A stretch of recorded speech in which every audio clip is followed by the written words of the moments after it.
Altavoz. Infórmate de todo lo que necesitas saber sobre actualidad, política, economía y mucho más. Altavoz, de lunes a viernes a las 7 de la mañana por Vital FM y también por nuestra plataforma multimedia.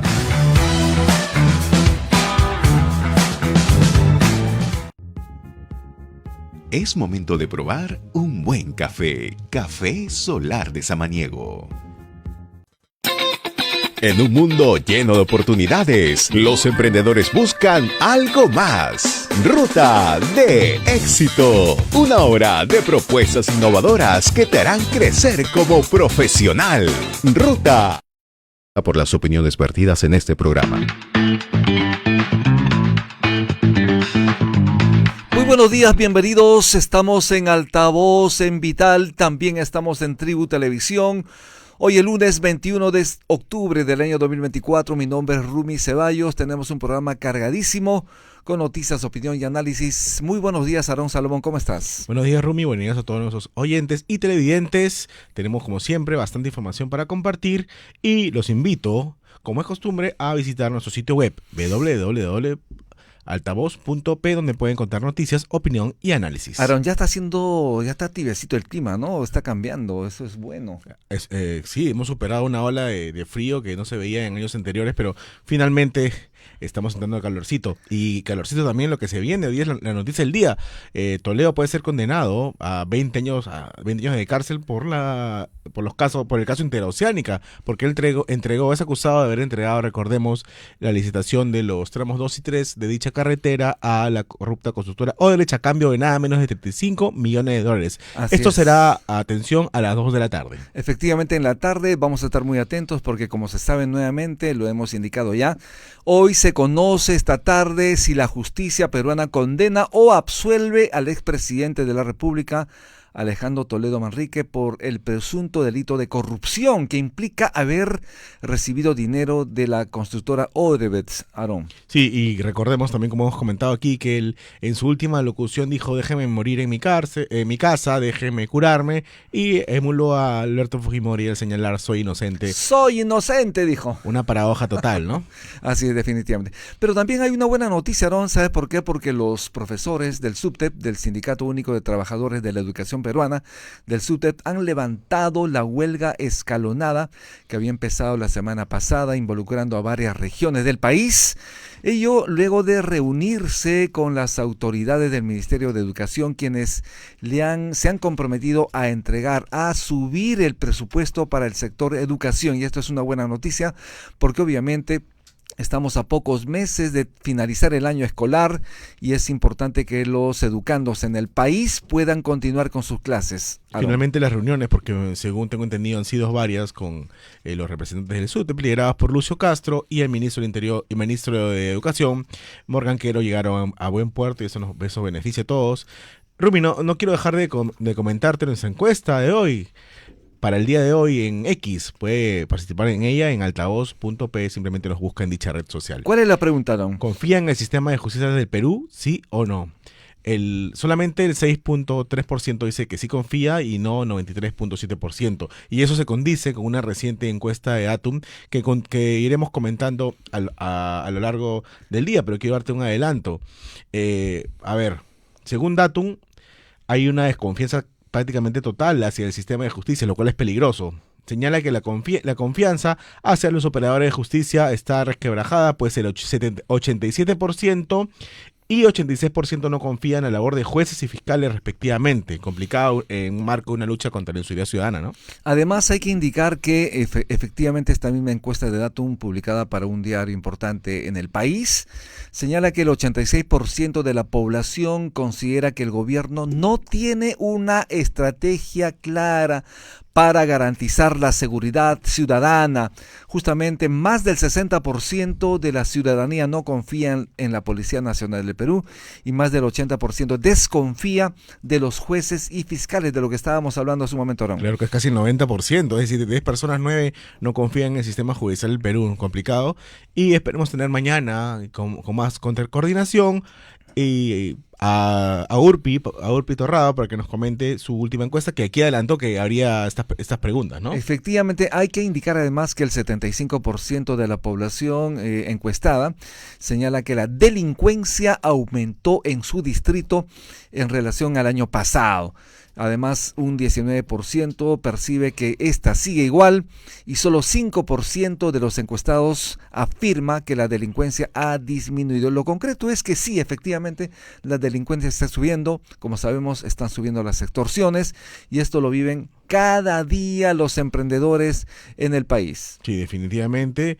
Y si hay una manifestación, hay un paro, hay una huelga, debe ser en ese sentido, ¿no? En el sentido de que cesen las huelgas, que cesen las extorsiones y el sicariato. Pero recientemente he visto ayer una información que me llamó la atención y antes de entrar a las 5 del día quería comentarte, Rumi, porque esto no puede pasar desapercibido. Hubo otro caso de un policía para quien la fiscalía ha solicitado 4 años de cárcel por abatir a un delincuente. Eso es lo que se tiene que corregir y que no pueden ocurrir ese tipo de cosas. Si lo contrario, los policías van a seguir con miedo de abatir a ladrones, ¿no? Se tiene que reforzar el papel de la policía, es muy importante en el combate a la delincuencia. 7:08 de la mañana, estamos en Altavoz en Vital y vamos a hacer una muy breve pausa para venir con las 5 de Altavoz. Ya volvemos.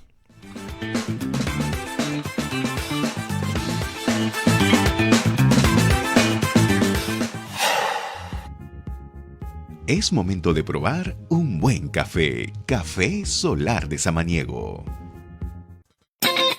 En un mundo lleno de oportunidades, los emprendedores buscan algo más. Ruta de Éxito. Una hora de propuestas innovadoras que te harán crecer como profesional. Ruta de Éxito. De lunes a viernes a las 10 de la mañana por los 91.1 de Vital FM. Y también por nuestra plataforma multimedia.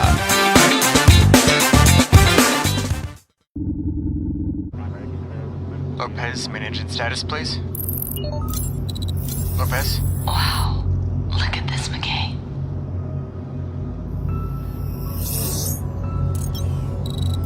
We should check it out. Yes.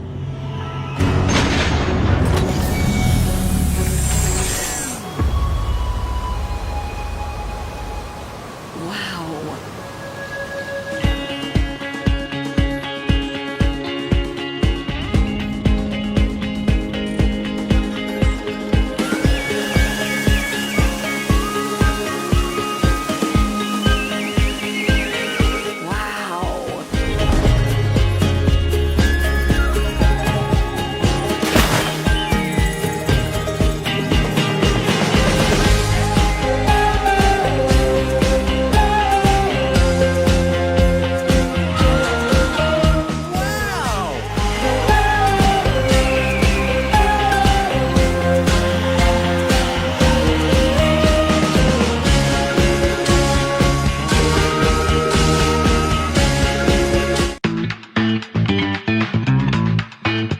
7:09 de la mañana, estamos de vuelta en Altavoz en Vital, también estamos en Tribu Televisión, Canal 20, Televisión Digital Terrestre, y justamente ya estamos con nuestra compañera Alisa Durán. Muy buenos días, Alisa, ¿cómo estás? Porque hoy tenemos las 5 de Altavoz. Alisa, ¿cómo estás? Buenos días, Buen compañeros, día. ¿cómo están? Buenos días a todos nuestros televidentes y nuestros radioyentes que nos acompañan a través de los 91.1 de la FM en Radio Vital y a través del Canal 20 de señal abierta de Tribu Televisión.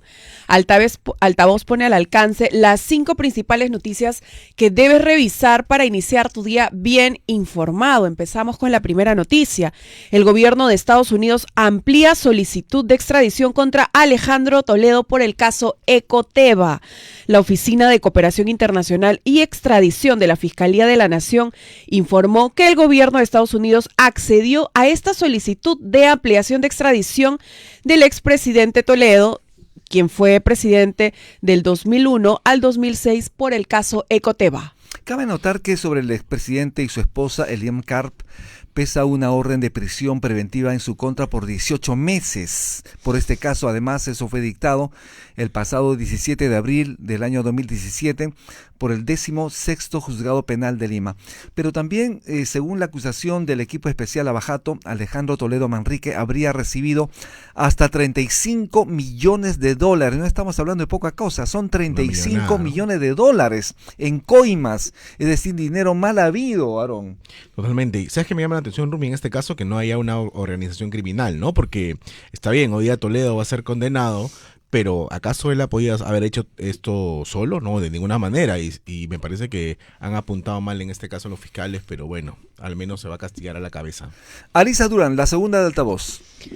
La rectora de la Universidad Nacional Mayor de San Marcos, Geri Ramón, manifestó que no contempla la posibilidad de renunciar a su cargo, esto luego de la toma de la Casa de Estudios Superiores por parte de algunos estudiantes en rechazo a las elecciones internas, lo que ocasionó varios enfrentamientos. Yo me mantengo en el cargo y no porque quiera, sino porque he sido elegida hasta el año 2026. Yo trabajo las 24 horas y no tengo ningún interés en perpetuarme en el poder. Manejar San Marcos por 5 años es como manejar 2 ministerios. Tampoco volvería a postular como decana, sino que volvería a las aulas a dictar mis clases. Así lo declaró Ramón a un medio de comunicación local, Aarón. Sí, sobre las protestas que se registraron en San Marcos contra el proceso electoral para la elección de decanos, autoridades de gobierno y representantes estudiantiles, la decana sostuvo que se trataría de una pugna política entre grupos estudiantiles. ¿Qué dijo? Es una pugna política entre grupos de estudiantes y autoridades que están en plena campaña para la elección de decanos. Bien, la tercera de altavoz, Alisa Durán. El Sindicato Unitario de Trabajadores de la Educación, SUTEP, anunció la suspensión de la huelga nacional escalonada que se desarrollaba en diversas regiones del país. La decisión se tomó tras el compromiso del Ministerio de Educación de aumentar el presupuesto del sector en un 5.1% del Producto Bruto Interno para el año 2025. Además, en los acuerdos con el ministerio justamente se acordó el pago de un bono de 380 soles para los docentes y los auxiliares. Repito, 380 soles de bono para los docentes, para los auxiliares en los colegios del país y además un aumento salarial para los promotores de los programas no escolarizados de educación inicial, lo que se llama como PRONEI. Además, se aprobó un incremento de 200 soles para los auxiliares a partir de marzo del próximo año y se ha confirmado también un pago de 400 soles por escolaridad para los profesores, para los docentes que serán nombrados en diciembre de este año. Claro, el gremio sindical ha señalado que estará atento al cumplimiento de esos acuerdos. Así es, justamente lo hemos tenido aquí al dirigente sindical, a Lucio Castro, y efectivamente él había señalado que había la intención del gobierno de no aceptar estas peticiones. Sin embargo, al parecer esto es así. Vamos a estar atentos en todo caso al desarrollo de estas informaciones. Alisa Durán, la cuarta de altavoz. El 87% de peruanos afirma que se siente inseguro en las calles de su ciudad. En medio de una ola de delincuencia que no cede según la última encuesta de Datum, al contrario y apenas del 13% no se siente vulnerable. En Lima y en Callao la sensación de inseguridad llega al 94%. A su vez, para el 75% de la población, la delincuencia ha aumentado en el último año y solo el 5% cree que esta ha disminuido. Efectivamente, este referido estudio señala además que la ciudadanía se encuentra insegura en las calles. Estamos hablando de un 87% de encuestados. Claro, de 10-9 se sienten inseguros, ¿no? Definitivamente, la cifra se ha incrementado respecto a meses anteriores. En marzo pasado era de 84%, en agosto se incrementó a 86% y este porcentaje alcanza ahora el 94% en Lima y Callao, Aarón. Sí, y ayer justo un dominical pasaba cifras de cómo han aumentado los homicidios y señalaba que ha sido de manera escalonada desde 2019. Por ejemplo, el año pasado ocurrieron 1.431 y este año que aún falta un par de meses, 1.493. Hay que indicar además que el ministro del Interior, Juan José Santibáñez, tiene de alguna manera alta desaprobación por parte de los encuestados también, porque al parecer, no es que al parecer, es que efectivamente hace un trabajo ineficaz, ineficiente, sin ética y además no hace un trabajo con calidad. Alisa Durán, la quinta de altavoz. La Orquesta Sinfónica Juvenil Sinfonía por el Perú presentará el 25 de octubre a las 8 de la noche y el sábado 26 a las 5 de la tarde se presentará en el Teatro de la PUC de la Católica en San Isidro. El concierto Un Nuevo Mundo será llamado. El Pájaro de Fuego, emblemática obra que hace más de un siglo musicalizó el compositor ruso Igor Stravinsky. Hay que indicar además que la Orquesta Sinfónica de la que estamos hablando, los jóvenes músicos viajaron recientemente a Europa para mostrar su talento. Como sabemos, se trata de un emprendimiento, de una propuesta impulsada por Juan Diego Flores, nuestro tenor principal, Aarón Salomón. Sí, definitivamente, y habrá que asistir porque es muy importante ser parte de la cultura, ¿no? Así es, 7:16 de la mañana. Vamos a hacer una breve antes de la pausa. pausa, Rumi, quería comentarte la información que nos faltó comentar porque ha sucedido el viernes.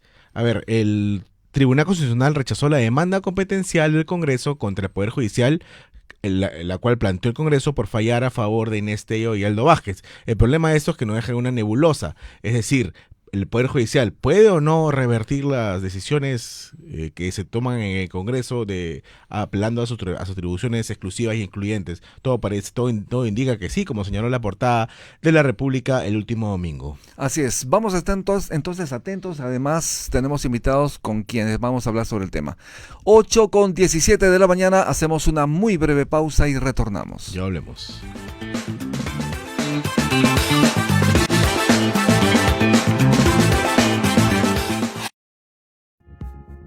Es momento de probar un buen café. Café Solar de Samaniego. En un mundo lleno de oportunidades, los emprendedores buscan algo más. Ruta de Éxito. Una hora de propuestas innovadoras que te harán crecer como profesional. Ruta de Éxito. De lunes a viernes a las 10 de la mañana por los 91.1 de Vital FM. Y también por nuestra plataforma multimedia.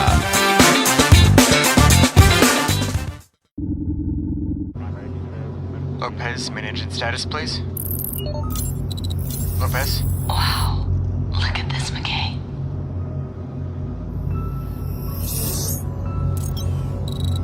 We should check it out. Yes.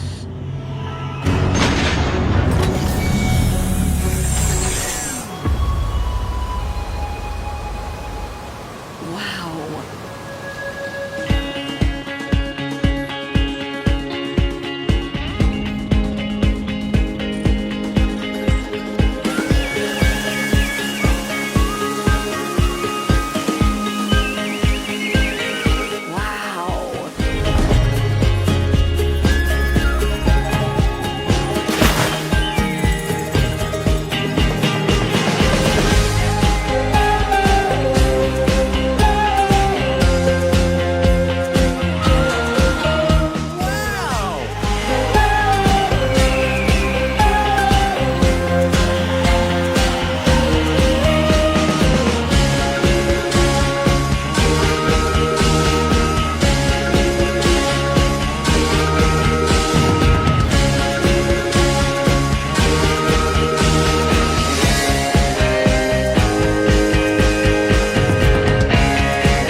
Every time you see something about Peru, you will have a wow. Wow, Peru. Wow, Peru. Book your trip to experience Peru Wow. En Vital FM, las noticias llegan con Altavoz. Infórmate de todo lo que necesitas saber sobre actualidad, política, economía y mucho más. Altavoz, de lunes a viernes a las 7 de la mañana por Vital FM y también por nuestra plataforma multimedia.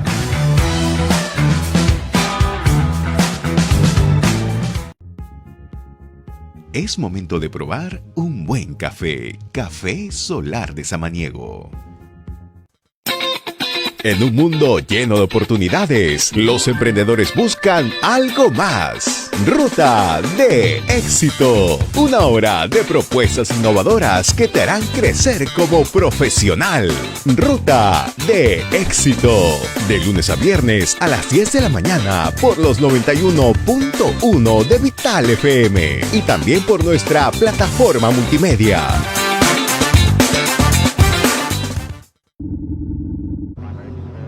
Lopez, main engine status, please.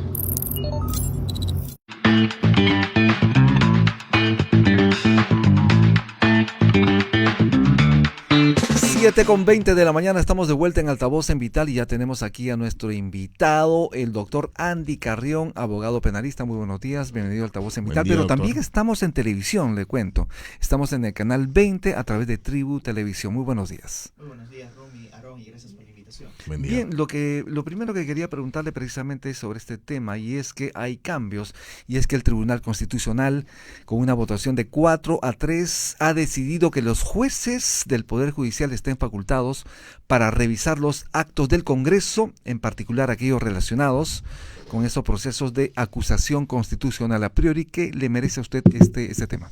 Bueno, primero resaltar el hecho del propio comunicado en la que se ventiló esta decisión, ¿no? Nosotros nos enteramos de que en efecto habían arribado los 4 jueces a la votación, digamos, positiva al Congreso, al Poder Judicial, y los 3 que no habían amparado esta demanda competencial, en atención a que se habrían retirado del debate, siendo o mostrando con esto algún tipo de deslealtad en la votación.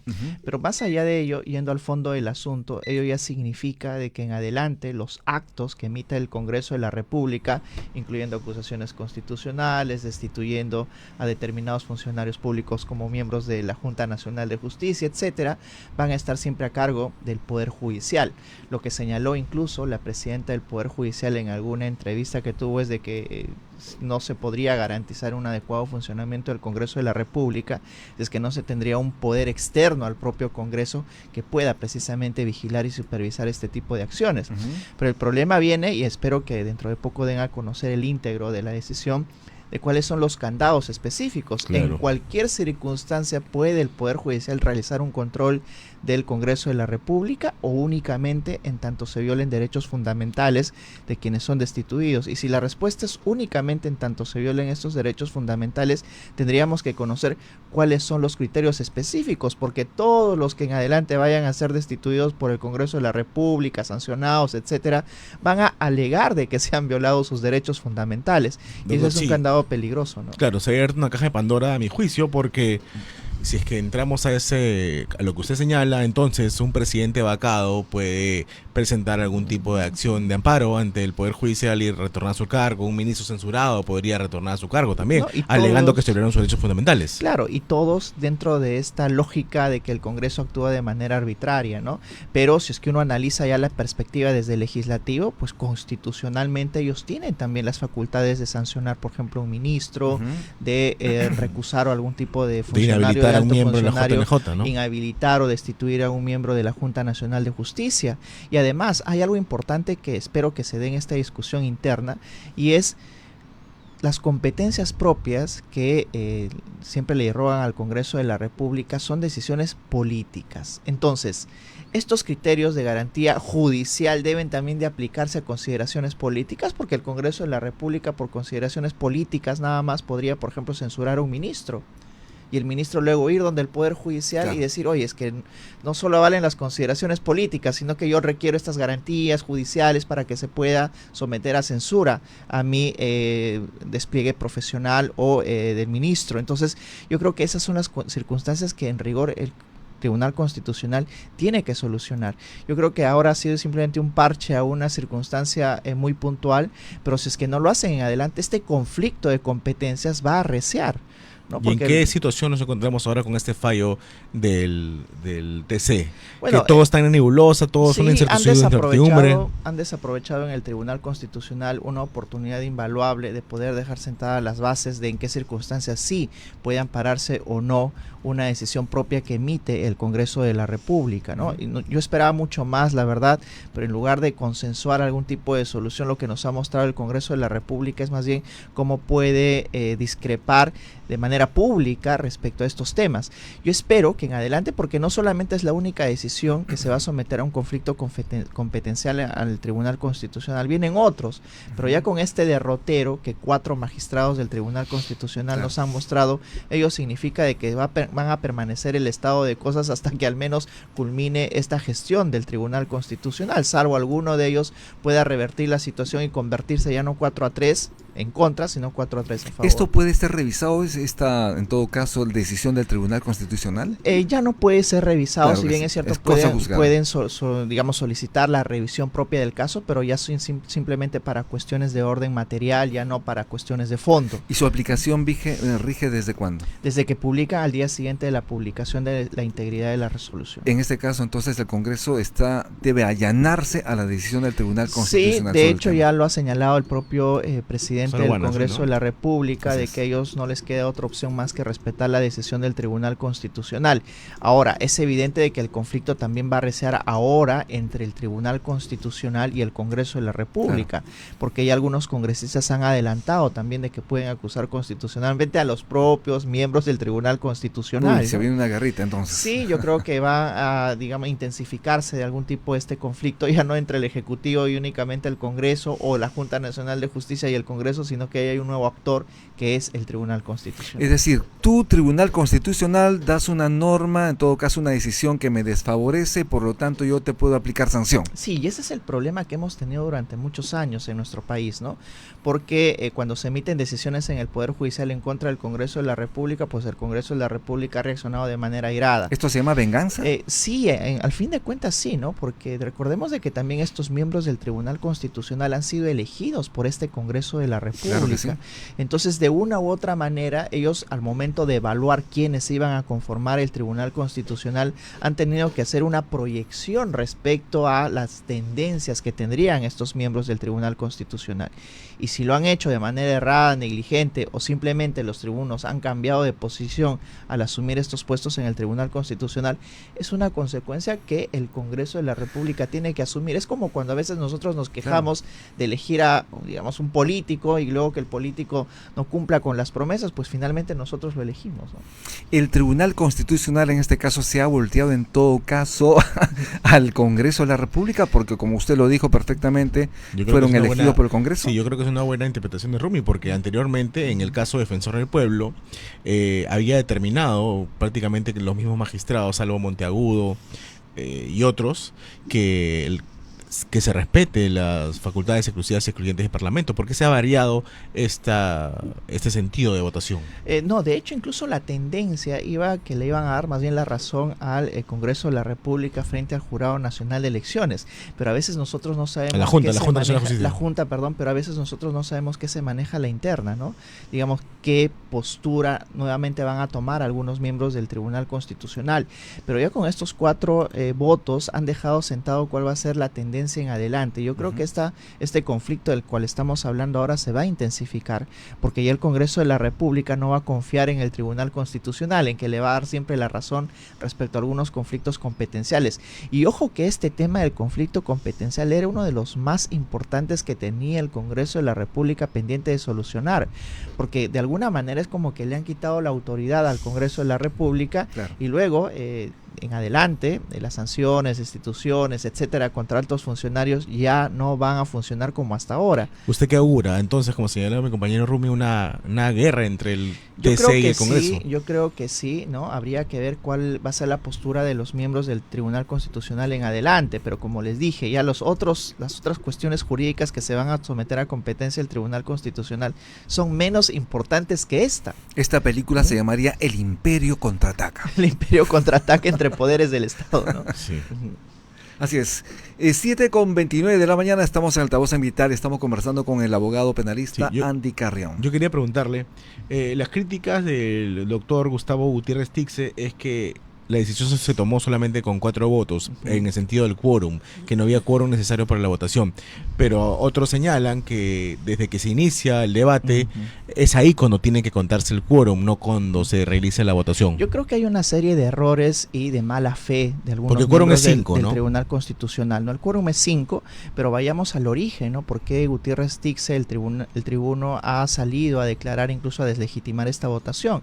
Y todo se reconduce al comunicado del Tribunal Constitucional. Me parece bastante una absoluta deslealtad que el Tribunal Constitucional, al emitir la decisión a la que ellos han abordado, señale en un pie de página, que no está en pie de página, sino parece protagonista ya del comunicado, de que 3 miembros del Tribunal Constitucional habrían abandonado, ¿no? Es como calificándose y reprochándoles esa conducta.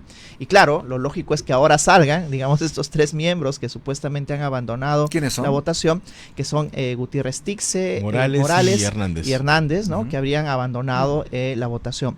Pero yo creo que no es tan cierto tampoco la interpretación que le está dando Gutiérrez Tixe, ¿no? Porque el quórum se da al inicio y eso pasa en todo tipo de sesiones. Y no importa si te vas civiles, a la penales, mitad, etcétera.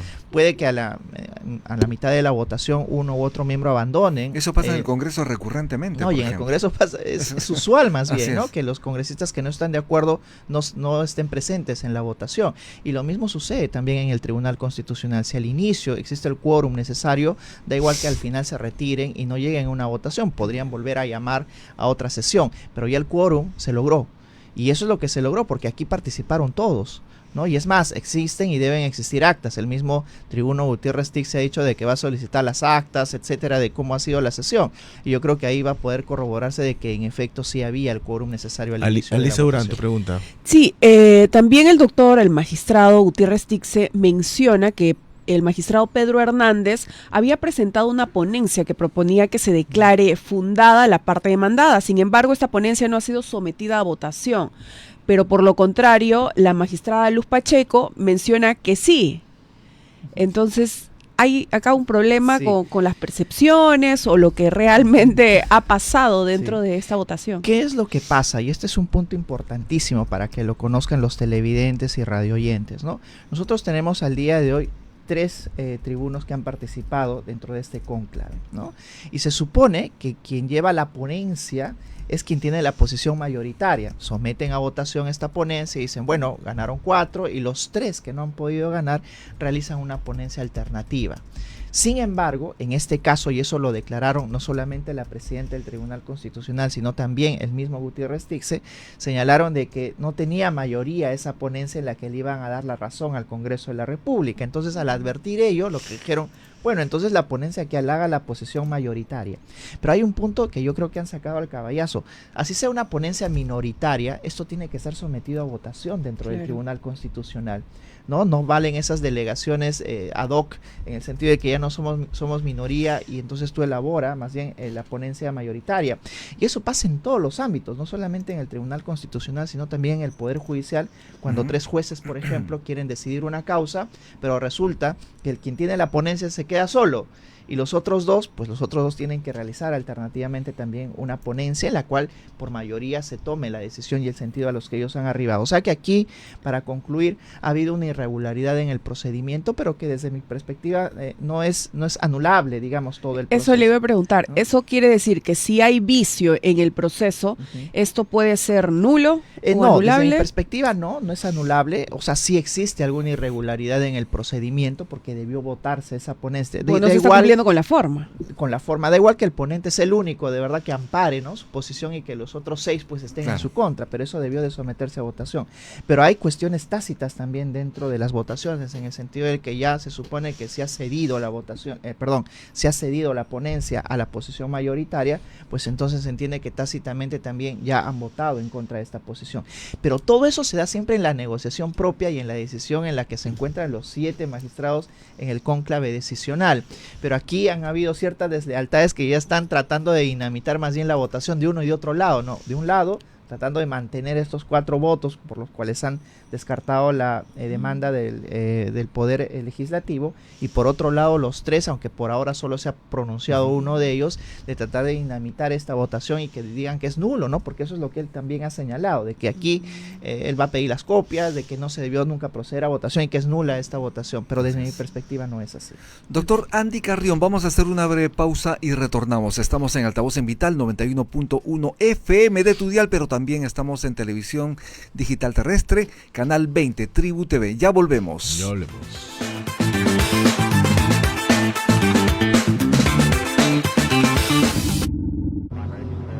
Lopez, main engine status, please. Lopez? Wow. Look at this, McKay.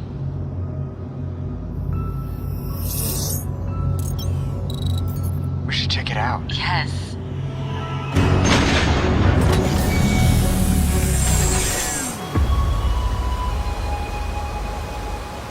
Wow. Wow.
Every time you see something about Peru, you will have a wow. Wow, Peru. Wow, Peru. Book your trip to experience Peru Wow. En Vital FM las noticias llegan con Altavoz. Infórmate de todo lo que necesitas saber sobre actualidad, política, economía y mucho más. Altavoz, de lunes a viernes a las 7 de la mañana por Vital FM y también por nuestra plataforma multimedia. 7:37 de la mañana, estamos de vuelta con el doctor Andy Carrión, abogado penalista. Nuevamente, doctor Carrión, quería preguntarle por lo siguiente. Hay una denuncia, en todo caso una investigación realizada por un medio periodístico donde señala que los magistrados, varios magistrados del Tribunal Constitucional, habrían incrementado considerablemente sus ingresos patrimoniales. Estamos hablando de los magistrados Gustavo Gutiérrez Tixe, Manuel Monteagudo Valdés, Francisco Morales, César Ochoa Cardis y Helder Domínguez Aro. Habrían obviamente incrementado sus ingresos patrimoniales. ¿Qué opinión tiene usted sobre este caso y qué hacer al respecto? Es un tema muy delicado, Totalmente. Rumi, porque los funcionarios públicos, cuando asumen esta función, pues tienen que en rigor dar siempre cuentas a la población y sobre todo en este caso a las autoridades de cuál es el patrimonio con el cual ingresaron y con el cual se mantienen. Esto es usual siempre en el Poder Judicial y en el Ministerio Público, de que anualmente los funcionarios públicos tienen que dar cuenta y reportar cuál es su patrimonio al finalizar ese periodo. Eso se llama desbalance patrimonial. Y ese es el gran problema, ¿no? Porque se supone que estos ámbitos del control implican que el funcionario público debe de mantener la transparencia de sus cuentas y el comportamiento ético también al asumir el mismo.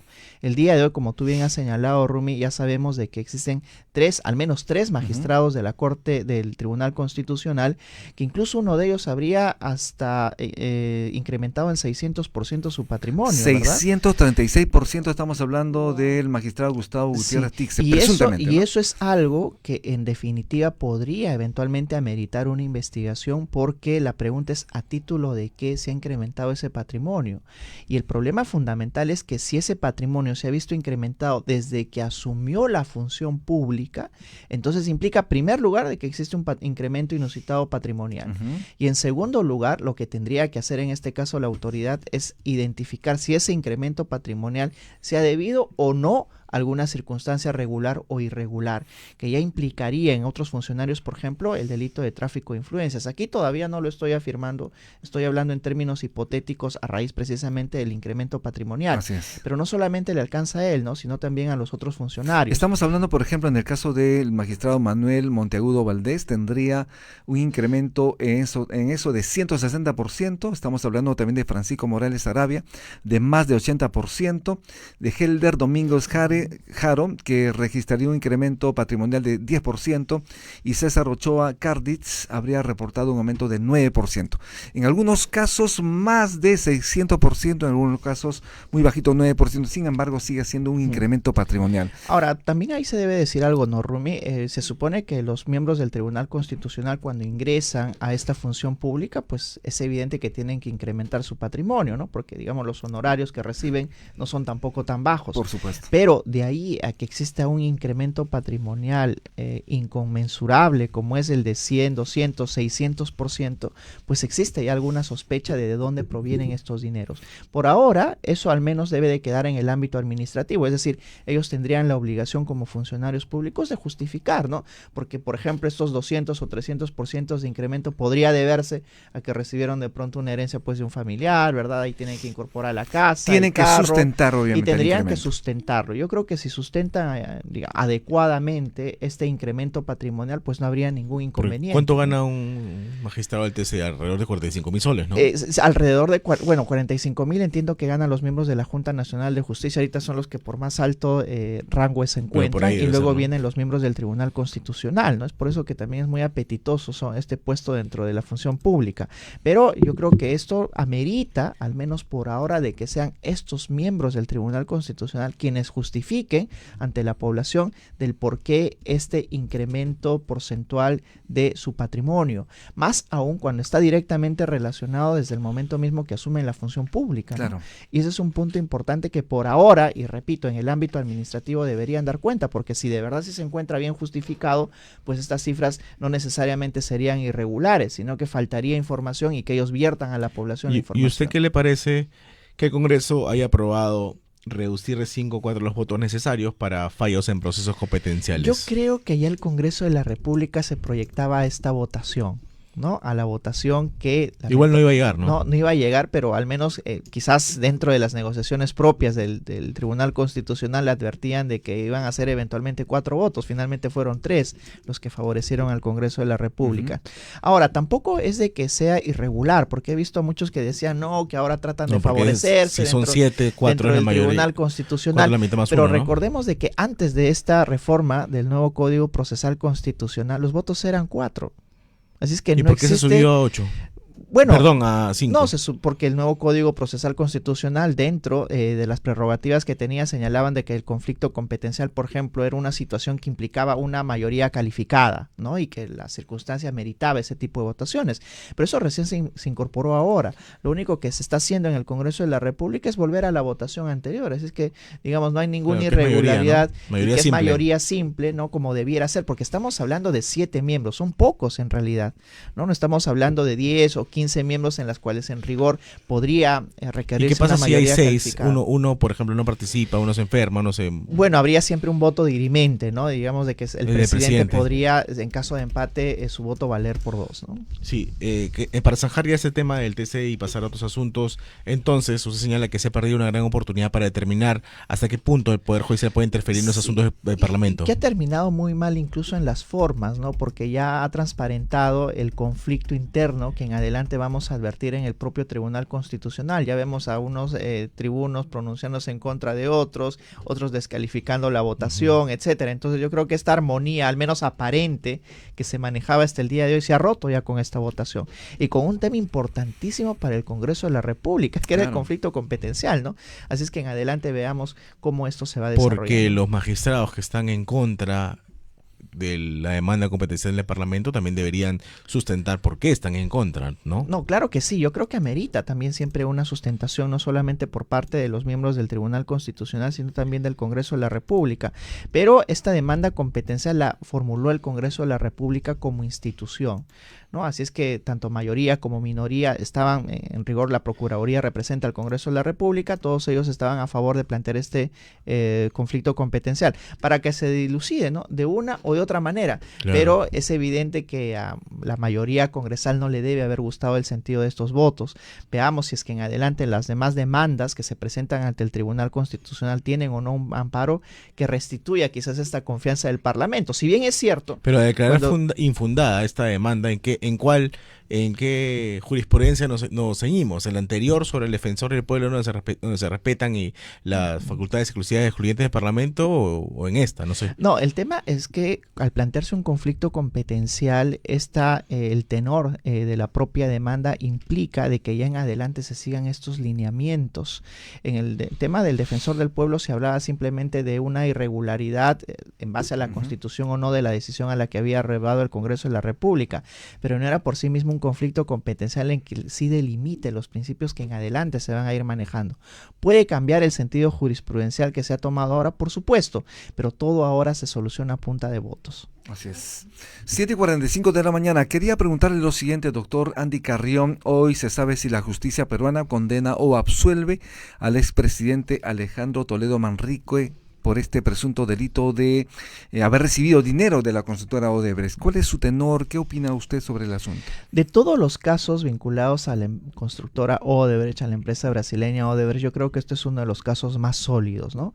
Porque aquí no se le está imputando a Toledo el financiamiento de las campañas políticas, ni mucho menos. Lo Sino que haber se le recibido imputa- dinero. Exacto, ¿no? Y eso es, digamos, lo grave del caso. Lo que se le 35 imputa- millones de dólares. Exacto, lo que se le imputa a Toledo es haber solicitado 35 millones de dólares y posteriormente haber recibido 30 millones de dólares, ¿no? Es decir, 5 millones menos de lo que él solicitó. Y lo que ha postulado la fiscalía en este caso... Y además es creo que reclamó en su momento, ¿no? Sí, después su- incluso después de ya Con pasadas su las... característica palabreja, ¿no? Después de pasar ya las contrataciones y demás, y eso lo señaló el propio Barata, de que Toledo le insistía con el pago del resto de los dineros o sobornos que se habían comprometido frente a Toledo. Entonces aquí yo creo que la fiscalía ha hecho un muy buen trabajo porque ha delineado la trazabilidad del dinero. No solamente él está imputado por el delito de colusión, es decir, Sino haber lavado de pactado activos. de manera ilícita con los miembros de Odebrecht para favorecerlos en una contratación, sino además por el delito de lavado de activos, y son delitos especialmente graves. Es por eso que la Fiscalía ha solicitado 20 años y 6 meses de pena ¿Y privativa cuánto de augura libertad. usted que le den de cárcel? Mira, como decía, Porque de le ha los dicho casos, que tiene cáncer y que sí, casi cumple 80 años. como dije, de los casos Odebrecht, este es uno de los más sólidos en contra de un expresidente, Claro. y esa es la trascendencia de la decisión de hoy.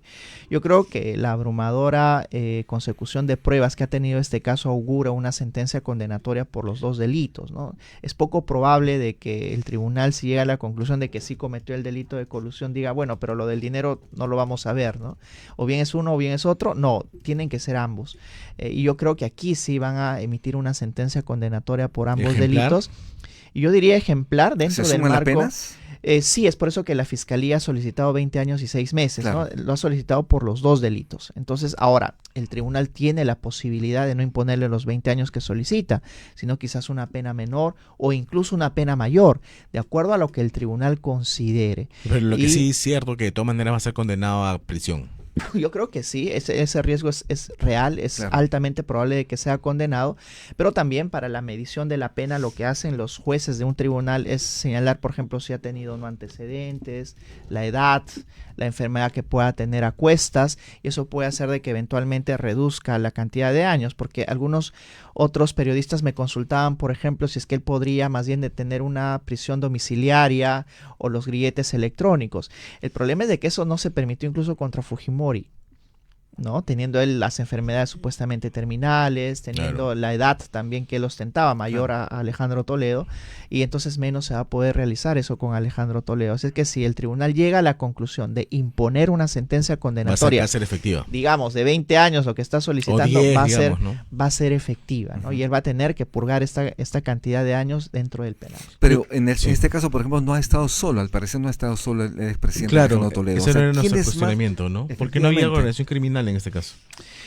Bueno, esa es una buena pregunta, ¿no? ¿Por qué no hay una organización criminal? Y yo creo que aquí lo que ha interpretado la Fiscalía es de que han habido intervenciones aisladas, ¿no? Por un lado, Alejandro Toledo dando órdenes pues a las personas, a los funcionarios para que puedan favorecer a Odebrecht, pero no necesariamente coordinando de manera permanente con los funcionarios, sino más bien incluso coordinando directamente con Odebrecht, ¿no? Por eso es que Barata dice, a mí me pedían los dineros, ¿verdad? De que le dé incluso después de culminado ya la contratación. Y por otro lado tenemos a otros funcionarios, Pascofón y a otros que también han tenido intervención, pero Olivera me parece también, irónico. Olivera. Sí, y me parece irónico, ¿no? Porque la Fiscalía a veces tiene una tendencia de tomar solo lo que le favorece de las versiones de Odebrecht o de los colaboradores eficaces, ¿no? Porque en este caso Barata señaló directamente a Toledo, pero lo que dice Barata, por ejemplo, es de que más bien los otros funcionarios eran molestos, ¿no? Para gestionar precisamente estos tratos de favor.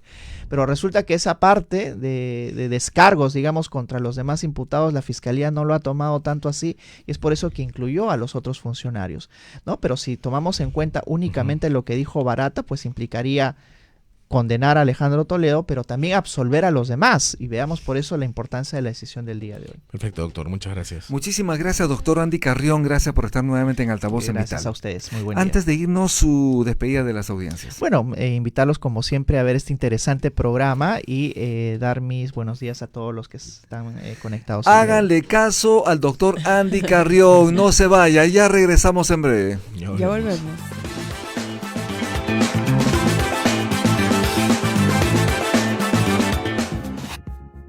Es momento de probar un buen café. Café Solar de Samaniego.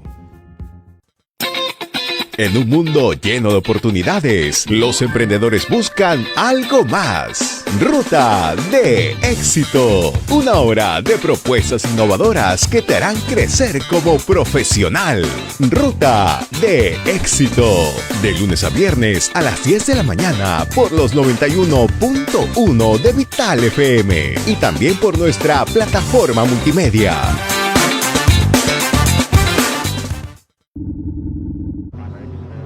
Lopez, main engine status, please. Lopez? Wow. Look at this, McKay.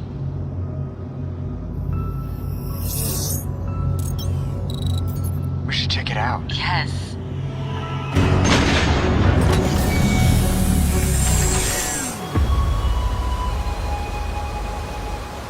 Wow. Wow.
Every time you see something about Peru, you 7:52 de la mañana, estamos de vuelta en Altavoz en Vital FM, también estamos en Tribu Televisión. Ya estamos conectados con el doctor Víctor Andrés García Belaúnde, ex congresista. Muy buenos días, ¿cómo está usted? Bienvenido a Altavoz en Vital. Buenos días. Muy buenos días, doctor Víctor Andrés García Belaúnde. Buenos días. Parece que no lo tenemos. Parece que no lo tenemos. Vamos a volver en breve porque queremos saber justamente qué es lo que opina respecto a estos sucesos políticos, judiciales también, que tiene El que caso ver Toledo, también, ¿no? Porque el caso Toledo. él ha sido miembro de la Comisión Lavajato. Pero quería comentar antes de que se recupere la conversación, Rumi, que la Fiscalía ha aceptado, bueno, el Poder Judicial ha ordenado 18 meses de prisión preventiva nada menos para Jorge Barata. él está en Brasil y como se sabe, la justicia brasileña no extradita a sus connacionales, así que nunca va a volver al Perú. Sin embargo, también Alejandro Toledo podría convertirse en el primer expresidente en ser condenado por el caso Odebrecht. Esta sesión, recordemos que se llevará a cabo a las 2 de la tarde el día de hoy. El Ministerio Público solicitó 20 años y 6 meses de cárcel, además de 6 años de inhabilitación para ejercer cargos públicos. Sí. Así es. 7:54 de la mañana, don Salomón. Sí, quería seguir comentando sobre el tema de Barata, ¿no? Porque es una tontería, es absurdo que le hayan pedido ahora prisión preventiva cuando se sabe que nunca va a regresar al Perú. A él le dejaron irse con todo, se llevó todas sus cosas, se llevó hasta el perro y nunca pasó absolutamente nada cuando fue acá que no jamás le dieron dejar que se vaya y confesar todo aquí, pero desde prisión porque él es un evidente delincuente, ¿no? Pero además hay otras personas que están implicadas, como sabemos también la esposa del expresidente Alejandro Toledo se encuentra en Israel, ¿es así? Claro, y tampoco va a venir, igual que la mamá, ¿no? La Así mamá, es, así es. todos ellos implicados en el caso de Coteva, Avidan On, que está en Israel, por ejemplo, ¿no? Y todo es una situación bien complicada y me sigue llamando la atención que no se haya imputado el delito de organización criminal. Ya tenemos al congresista Víctor Andrés García Belaunde en línea. Ex congresista, ¿qué tal? Buen día. Buen día, un placer saludarlo. Ahora sí, Buen muchas día. gracias. Quería preguntarle directamente, hoy se conoce el adelanto de fallo por el caso en contra de Alejandro Toledo por el caso Interoceánica Sur. ¿Cuáles son sus expectativas? ¿Usted qué espera? ¿Lo van a condenar a 20 años de prisión o el Poder Judicial va a perdonarlo y condenarlo a menos tiempo? Bueno, mire, yo no he manejado el caso directamente, no conozco los detalles, el expediente, pero por lo que hemos salido durante los años que han pasado, veo difícil que el señor Toledo se libre de una condena, ¿no? Hay que recordar que además se siguió un proceso largo de extradición. Él no se sometió a la justicia peruana como todos lo recomendamos. Si se siente inocente, pues que venga al Perú y asumir su defensa. Es mucho más práctico y más político y más sincero con su gente y mayor responsabilidad también con lo que es él como político y habiendo sido una persona que ha personificado la nación, que venga al Perú y se defienda su inocencia, pero no lo hizo y hubo un proceso largo que se siguió de extradición, le costó mucho al Perú y que además en Estados Unidos son muy cuidadosos en los manejos de la justicia. Al final aceptó la extradición porque evidentemente había pues pruebas clarísimas de su responsabilidad. Va a ser el primer expresidente condenado por el caso Lavajato. ¿Es un logro para este equipo de fiscales liderado por Rafael Vela? Porque el caso lo lleva el cuestionado Domingo Pérez.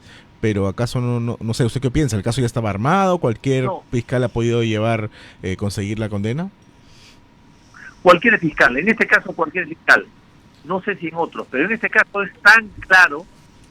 Todo empieza con el Coteva. Maiman recibe una coima inmensamente grande, se vuelve colaborador eficaz por una serie de circunstancias. No, el caso de Toledo es muy claro, más claro que cualquier otro caso. Además de Yo no creo que el mérito sea de los fiscales. Acá el mérito es de las pruebas que aparecieron, de la manera como Toledo ocultó o mal ocultó sus negociados y luego el tema de Maiman, que los traicionó o sencillamente no se dejó manipular. Claro, se había quedado con $15 millones. Claro, si se queda con $15 millones, se vuelve el colaborador eficaz. Le han dejado su coima. La coima de Toledo está dividida en dos partes. Una parte que se quedaba Maiman, otra parte que se quedaba él. Bueno, la parte de Maiman no la ha devuelto. Se ha quedado con él. Claro, y ya murió, ¿no? Con ese trato de quedarse con lo robado, Maiman pues evidentemente ha dado todo lo que quiere estar. Así que yo creo que sea mérito de los fiscales, ¿no? Y de lo rarísimo que es también, doctor, que no se haya considerado como organización criminal a todas estas conexiones a nivel mundial que ha tenido este caso. Bueno, es uno de los pocos casos donde quizás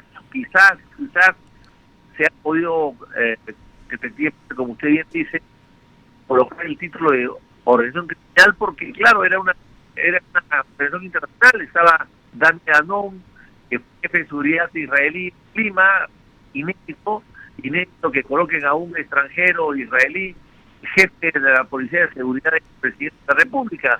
Esto no sucede en el Perú, eso sucedió hace más de 150 años cuando se trajo a un americano tracker para que sea jefe de la Armada peruana.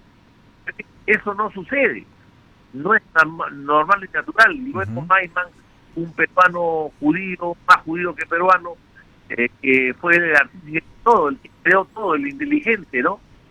Porque la coima que estamos hablando es una coima muy grande, la inédita también, porque si calculamos esto o comparamos con los roles de la señora Boluarte, estamos hablando de cantidades inmensamente diferentes, ¿no? 35 millones de dólares, ¿no? Sobre todo si lo lleva el fiscal Domingo Pérez.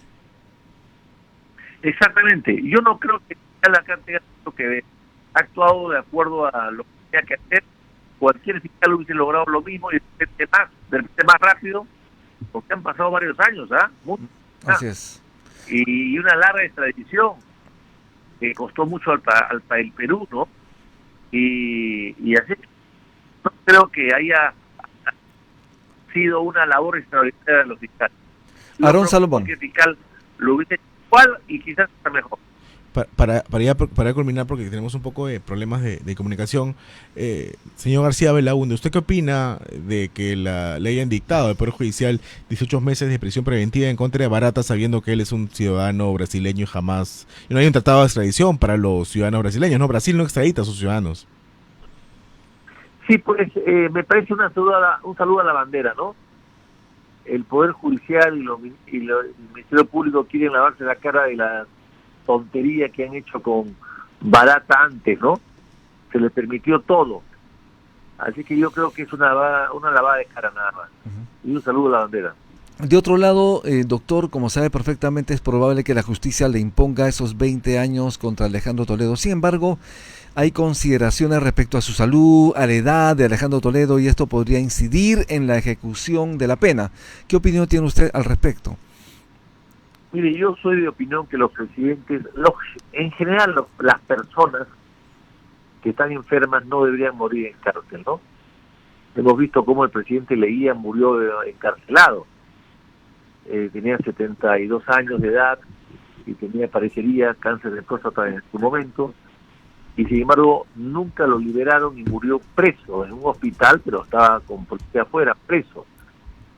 Fujimori ha muerto en su casa.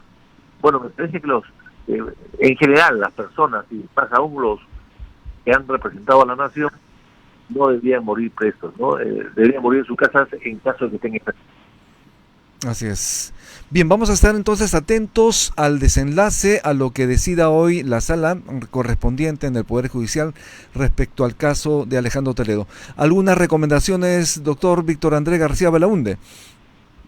No, que los fiscales próximos que manejen estos casos apuren el tema, ¿no? La justicia que tarda no es tan buena, ¿no? Definitivamente. Bien, muchísimas gracias. Muchísimas gracias. Estuvimos con Víctor Andrés García Belaúnde, ex congresista de la República. Vamos a hacer una breve pausa y retornamos. Ya volvemos.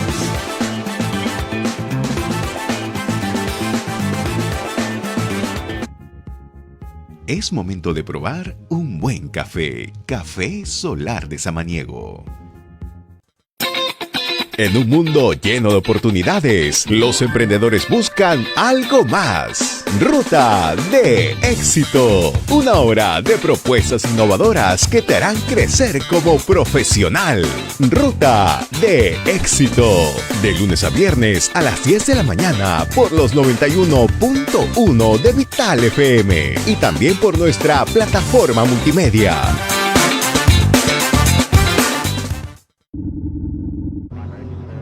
Lopez, main engine status, please. Lopez? Wow. Look at this, McKay.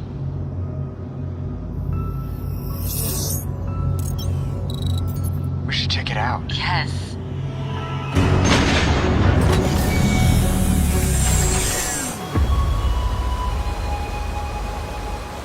Wow.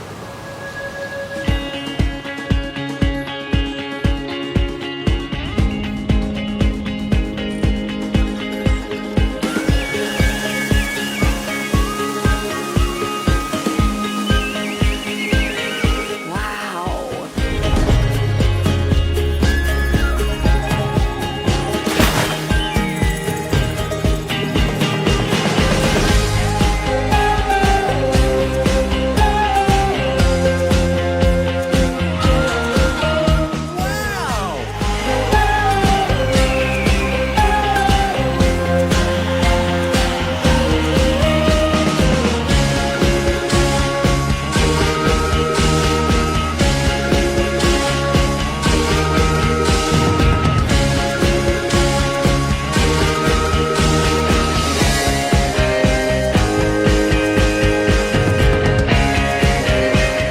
Every time you see something about Peru, you will have a wow. Wow, Peru.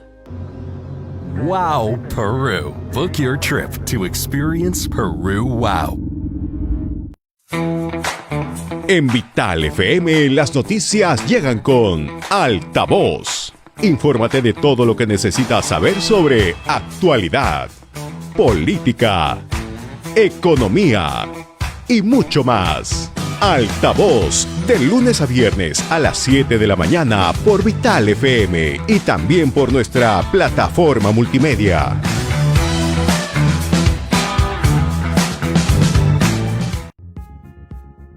Es momento de probar un buen café. Café Solar de San...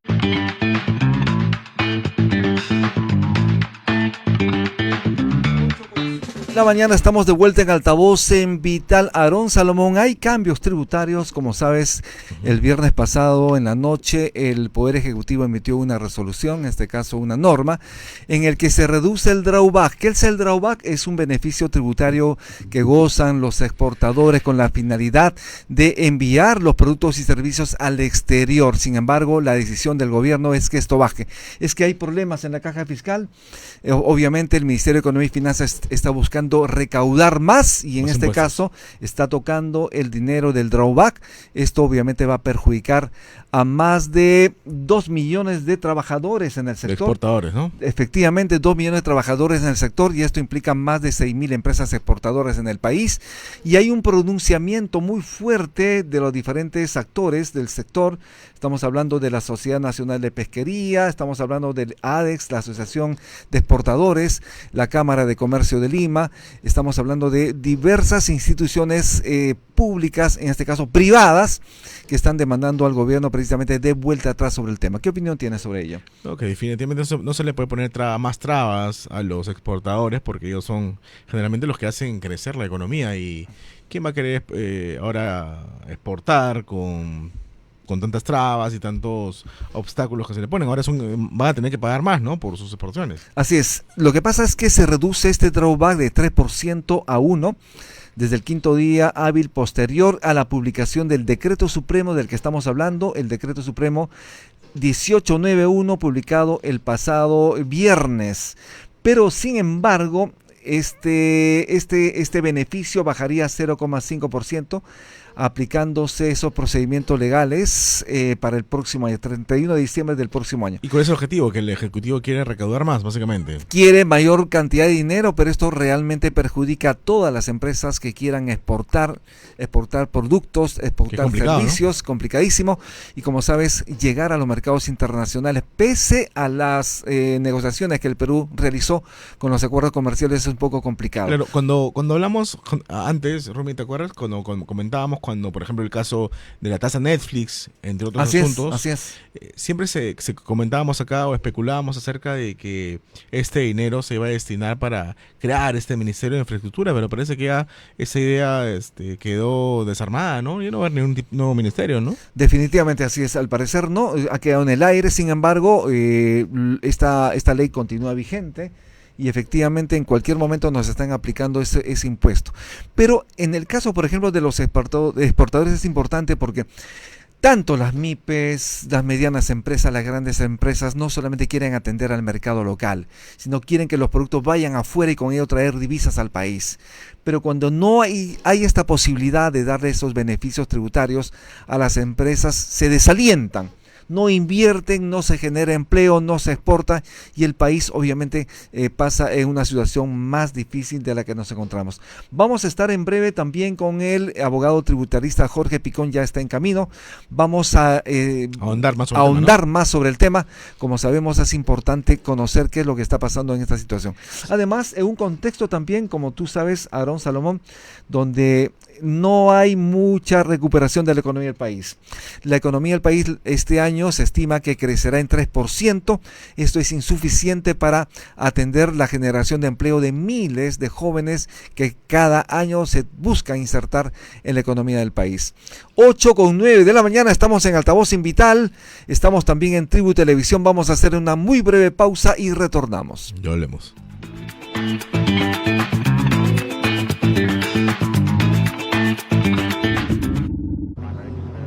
Lopez, main engine status, please. Lopez? Wow. Look at this, McKay.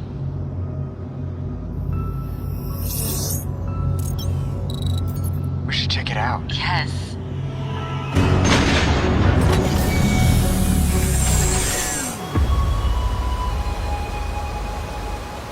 Wow.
Every time you see something about Peru, you will have a wow. Wow, Peru. Wow, Peru. Book your trip to experience Peru Wow. En Vital FM las noticias llegan con Altavoz.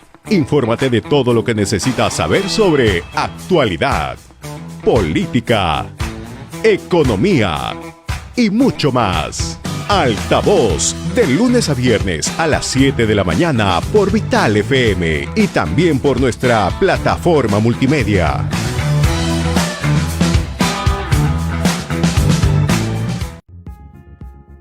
Es momento de probar un buen café. Café Solar de Samaniego. En un mundo lleno de oportunidades, los emprendedores buscan algo más. Ruta de Éxito. Una hora de propuestas innovadoras que te harán crecer como profesional. Ruta de Éxito. De lunes a viernes a las 10 de la mañana por los 91.1 de Vital FM y también por nuestra plataforma multimedia.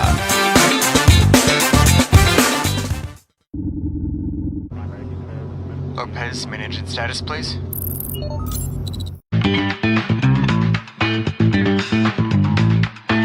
8:12 de la mañana, estamos de vuelta en Altavoz en Vital 91.1 FM de tu dial, pero también estamos en Tribu Televisión. Ya estamos aquí con el abogado tributarista Jorge Picó. Muy buenos días, bienvenido a Altavoz en Vital. Buenos días. Muy buenos días, ¿qué tal? ¿Cómo está usted?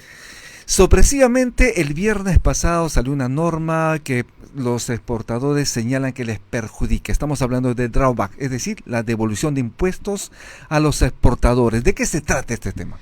A ver, lo primero que hay que tener claro es que esta es una norma, efectivamente, no sorpresiva. Ojo, el Ministerio de Economía ha venido comentando esto por lo menos hace 2 o 3 meses. Okay. Sin embargo, me parece demasiado extrema su aplicación. A ver, vamos a ver, ¿qué es el drawback? El drawback es cuando yo soy un exportador, produzco bienes dentro del país y he importado productos que pagaban aranceles. En teoría, y digo en teoría, el drawback es la devolución de esos aranceles. Sin embargo, en la práctica esto no ha sido así, porque la manera en que se define el drawback es en base a un porcentaje del valor FOB de mi exportación. ¿Qué quiere decir? O sea, que yo pude haber pagado 100 en aranceles al momento de importar, pero si exporté 1 millón, me devuelve el Estado el 3% del millón en valor FOB. Así es. Muchas veces lo que yo pagué. Es decir, no es una simple devolución. En la práctica, a lo largo de los años, se ha convertido en un subsidio para los exportadores. Es decir, el Estado le está dando al exportador más de lo que se pagó en aranceles. Lo cual, obviamente, en el flujo de caja del Estado se convierte en un negativo. Entonces, el Estado está diciendo, estoy subsidiando a los exportadores. Si eso es bueno o es malo, ese es otro tema. Si es demasiado rápido hacerlo en la manera que el Ministerio de Economía lo está haciendo, ese es también otro tema. Pero hay que tener claro que no se está quitando la devolución. Lo que se está quitando o se está reduciendo sustancialmente es el subsidio que el Estado estaba dando a los exportadores. Una vez más, esto puede ser negativo, sin lugar a dudas. ¿Esto desalienta en todo caso a los exportadores que buscan precisamente llevar productos y servicios al exterior? En principio, digamos, en la mayoría de países, el Estado... Bueno, hay países eventualmente que sí subsidian y obviamente le dan una serie de beneficios a sus exportadores, porque la exportación desde varios puntos de vista es buena para la economía. Trae divisas, trae impuestos, porque paga impuesto a la renta, genera empleo. Entonces la mayoría de países dan beneficios para los exportadores porque esto es bueno para la economía. En el Perú, el drawback ha sido una herramienta positiva a lo largo de los años. Claro que sí. Sin embargo, lo que se ve claramente en las medidas que el Ejecutivo está tomando con las facultades delegadas y en general con la actitud de la Administración Tributaria en los últimos años, meses en todo caso, es que están privilegiando la caja fiscal. Es decir, finalmente yo no puedo hacer muchas cosas con el dinero. O se lo doy al exportador, o lo utilizo en gasto público, pero no puedo hacer todo. O subsidio a Petroperú. Es decir, el mismo dinero no puede ser usado más de una vez. Claro, principio básico de dinero. Entonces, el Ejecutivo está privilegiando cosas que a mi entender quizás no debería privilegiar. Pero eso ya es una discusión distinta. Digamos, si esto es una medida positiva o negativa, no es blanco o negro. Uno no puede decir, mira, le están quitando el dinero a los exportadores. Eso no es cierto. ¿Le están quitando un beneficio? Sí. ¿Un beneficio que se venía dando a lo largo de los años? Sí. Perfecto. ¿Que promueve el trabajo? Sí. Tenemos un comunicado precisamente de la Asociación de Exportadores, de AGAP, de la Cámara de Comercio de Lima, de Canatur, Comex Perú, MIPIMES, la Sociedad Nacional de Pesquería, la Sociedad Nacional de Industrias, Perú Cámaras, Confiep. Ellos señalan que en un escenario de reactivación económica, la eliminación del drawback no es oportuno. Estamos hablando además de 2 millones de empleos que podrían verse perjudicados. Ciertamente decir que una cosa es perjudicado y otra cosa es eliminado, ¿ok? O sea, hay que tener claro que eventualmente este número, Churchill decía que había 3 tipos de mentiras, ¿no? Las pequeñas, las grandes y las estadísticas. Así es. Entonces, cuando uno habla de 2 millones de empleo, en realidad suena exagerado probablemente. Sin embargo, hay que tener claro que este tipo de normas no conversadas es una mala política tributaria. Porque esto lo mínimo que el ministerio debió hacer es coordinarlo con el sector privado y posiblemente dar una medida mucho más gradual. Lamentablemente, cuando se da este tipo de normas extremas, siempre se termina retrocediendo. Ya lo hemos visto en el 2020 cuando dijeron, mira, el sector agroexportador le está yendo muy bien, hay que quitarle los beneficios. Y de un momento a otro este congreso raro que tuvimos durante un año dio esa norma para retroceder luego. Asustado por las huelgas. Pues. Asustado por las huelgas, por lo que uno quiere, y de repente la norma se retrocedió. O sea, el nuevo congreso dijo, ¿sabes qué? Esta norma no tenía sentido, así que vamos a retroceder. A pesar de que con eso los agroexportadores ganaban más, ¿no? Es correcto. O sea, hay que tener presente que la exportación en general es buena para el país, con lo cual promoverla es buena. ¿A qué precio? Eso es una buena pregunta. Pero hacerlo de la noche a la mañana y decir, mira, yo no hablo con nadie, finalmente yo decido todo esto, eso sí es malo. Esto además afecta a los exportadores del sector no tradicional, es decir, aquellos sectores que generan mayor valor agregado, que genera mayor inversión, que genera obviamente mayores puestos de empleo. Ese es el tema.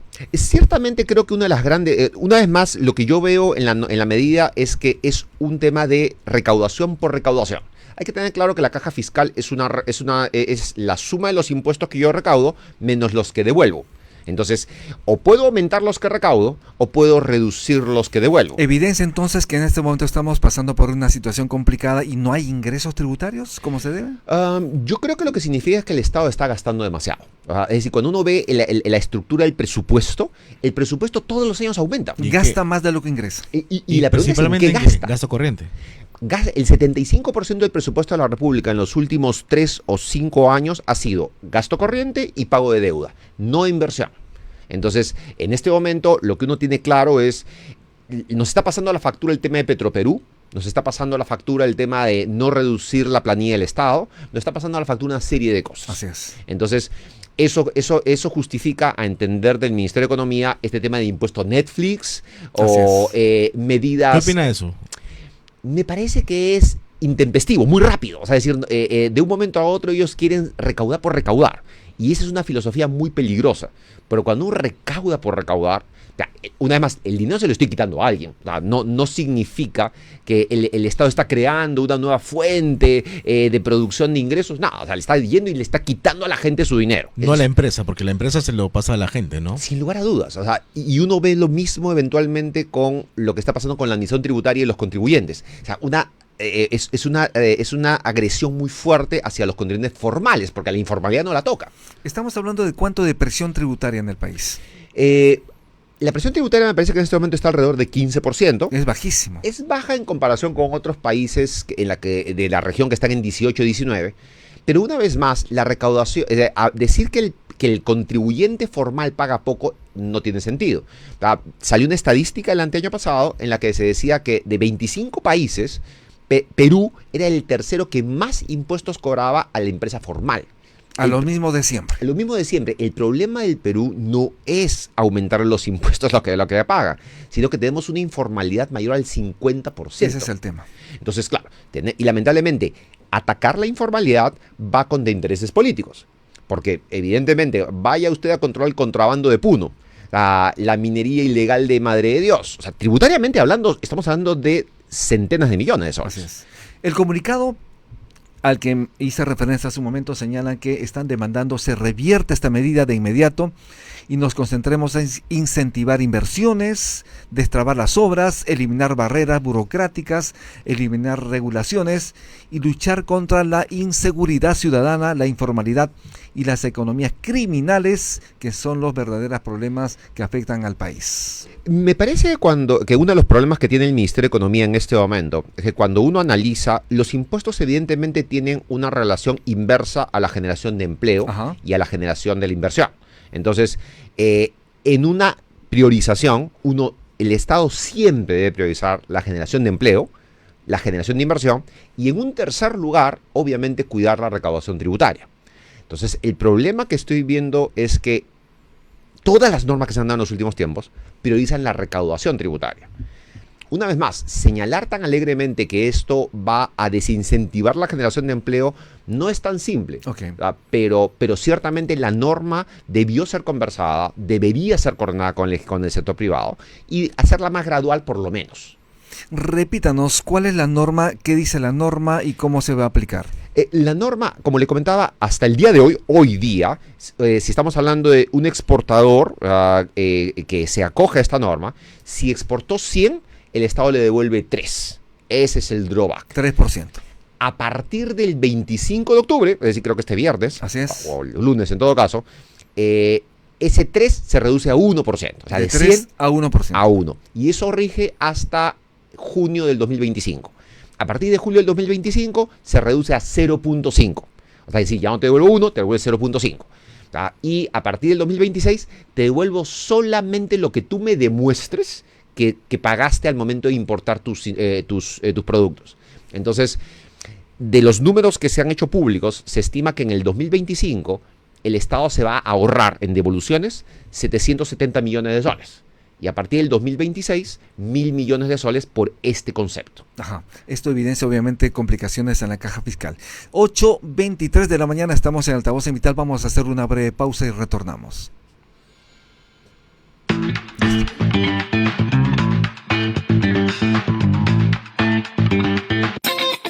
En un mundo lleno de oportunidades, los emprendedores buscan algo más. Ruta de éxito. Una hora de propuestas innovadoras que te harán crecer como profesional. Ruta de éxito. De lunes a viernes a las 10 de la mañana por los 91.1 de Vital FM. Y también por nuestra plataforma multimedia.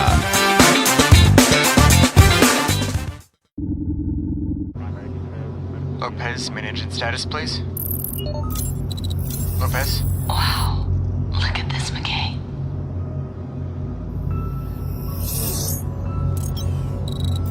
We should check it out. Yes.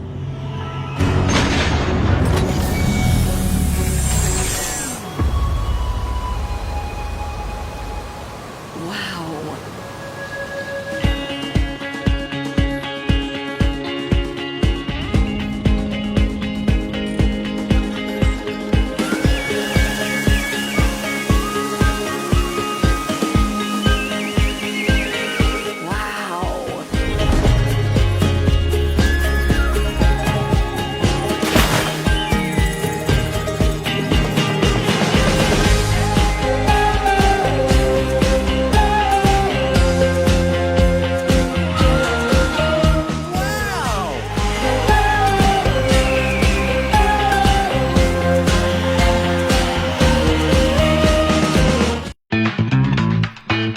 8:24, estamos en Altavoz en Vital 91.1 FM, pero también estamos en televisión, Canal 20, Tribu Televisión. Estamos conversando con el abogado tributarista Jorge Picón justamente sobre esta situación del drawback. ¿Qué debe hacer? ¿Crees tú que el gobierno va a atender el pedido de los exportadores, de los diversos gremios empresariales que están demandando, se derogue esta norma? No lo creo. No lo va a hacer. Veo que desde hace un buen tiempo, no solo con este ministro, sino con los ministros anteriores, pero son los mismos técnicos del Ministerio de Economía. El Ministerio de Economía se encierra y conversa con ellos mismos. Entre ellos teorizan y lo que piensa el sector privado, no privado, no les interesa. No les interesa lo que piensa, lo que pueda sugerir el sector privado, ¿es así? Y yo lo percibo de esa manera hace un buen tiempo. O sea, es decir, uno puede establecer hace muchos años atrás que el Ejecutivo se reunía con los gremios, conversaba las normas y luego daba. ¿Está de acuerdo o no? Finalmente, el que toma la decisión es el Ministerio de Economía, pero esta norma se entiende, me parece que es de alguien teórico completamente, que está en el ministerio, que no conoce la práctica y por lo tanto ha dicho, mira, de 3-1, esto es un subsidio de más cuenta, seguramente no va a pasar nada. Yo creo que lo mínimo que debieron haber hecho es coordinar con los gremios involucrados, afectados, y eventualmente hacer una medida más gradual. Lo que yo siento al momento de dar un 3-1, y si te gusta bien y si no también, es una mezcla de desesperación y un poco de soberbia también. Definitivamente. ¿Cuál sería el papel del Congreso de la República? Porque también estos sectores involucrados han demandado la participación de los legisladores. Eso es lo que pasó con el sector agrícola. O sea, como la agroexportación, como comentábamos, un Congreso lo eliminó, el otro lo repuso. Cuando el Ejecutivo empieza a dar normas de manera inconsulta, sin coordinar, el Congreso se convierte en una instancia lógica por tocar la puerta. Y Creo que el Congreso podría terminar modificando la norma cuando esto no hubiera ocurrido, si es que el Ministerio de Economía lo mínimo que debe hacer es sentarse con el sector privado y coordinar previamente. Eso es importantísimo. De otro lado, como sabes perfectamente, este año estaríamos cerrando en 4% del PIB en déficit fiscal. Es decir, estamos gastando más de lo que ingresa al país. Como tributarista, ¿cómo ves esta situación? Preocupante de todo punto de vista. Es decir, el gran punto es que, como comentábamos hace un momento, tenemos un problema de recaudación. Pero el problema no es la cantidad de impuestos que tenemos, sino la informalidad. Exacto. Es decir, el poco control que la administración tributaria hace del sector informal. Y es un tema que tiene por lo menos unos 20 años y todo el mundo sabe dónde está la informalidad. Hay estudios del contrabando, hay fotos de contrabando, había el Ministerio de Economía, los periódicos han sacado hasta primeras planas de esto, y la administración tributaria no hace nada al respecto. Entonces, lo que hacen es, vamos a crear un impuesto nuevo como Netflix. Pero cuando uno habla de contrabando, no se escucha padre, ¿no? Entonces, me preocupa el problema de ingresos, pero el Estado es ineficiente. O sea, gasta y piensa que el contribuyente es digamos, la vaca que siempre va a ir a ordeñar pero el gran problema es que se va a un pequeño grupo de contribuyentes.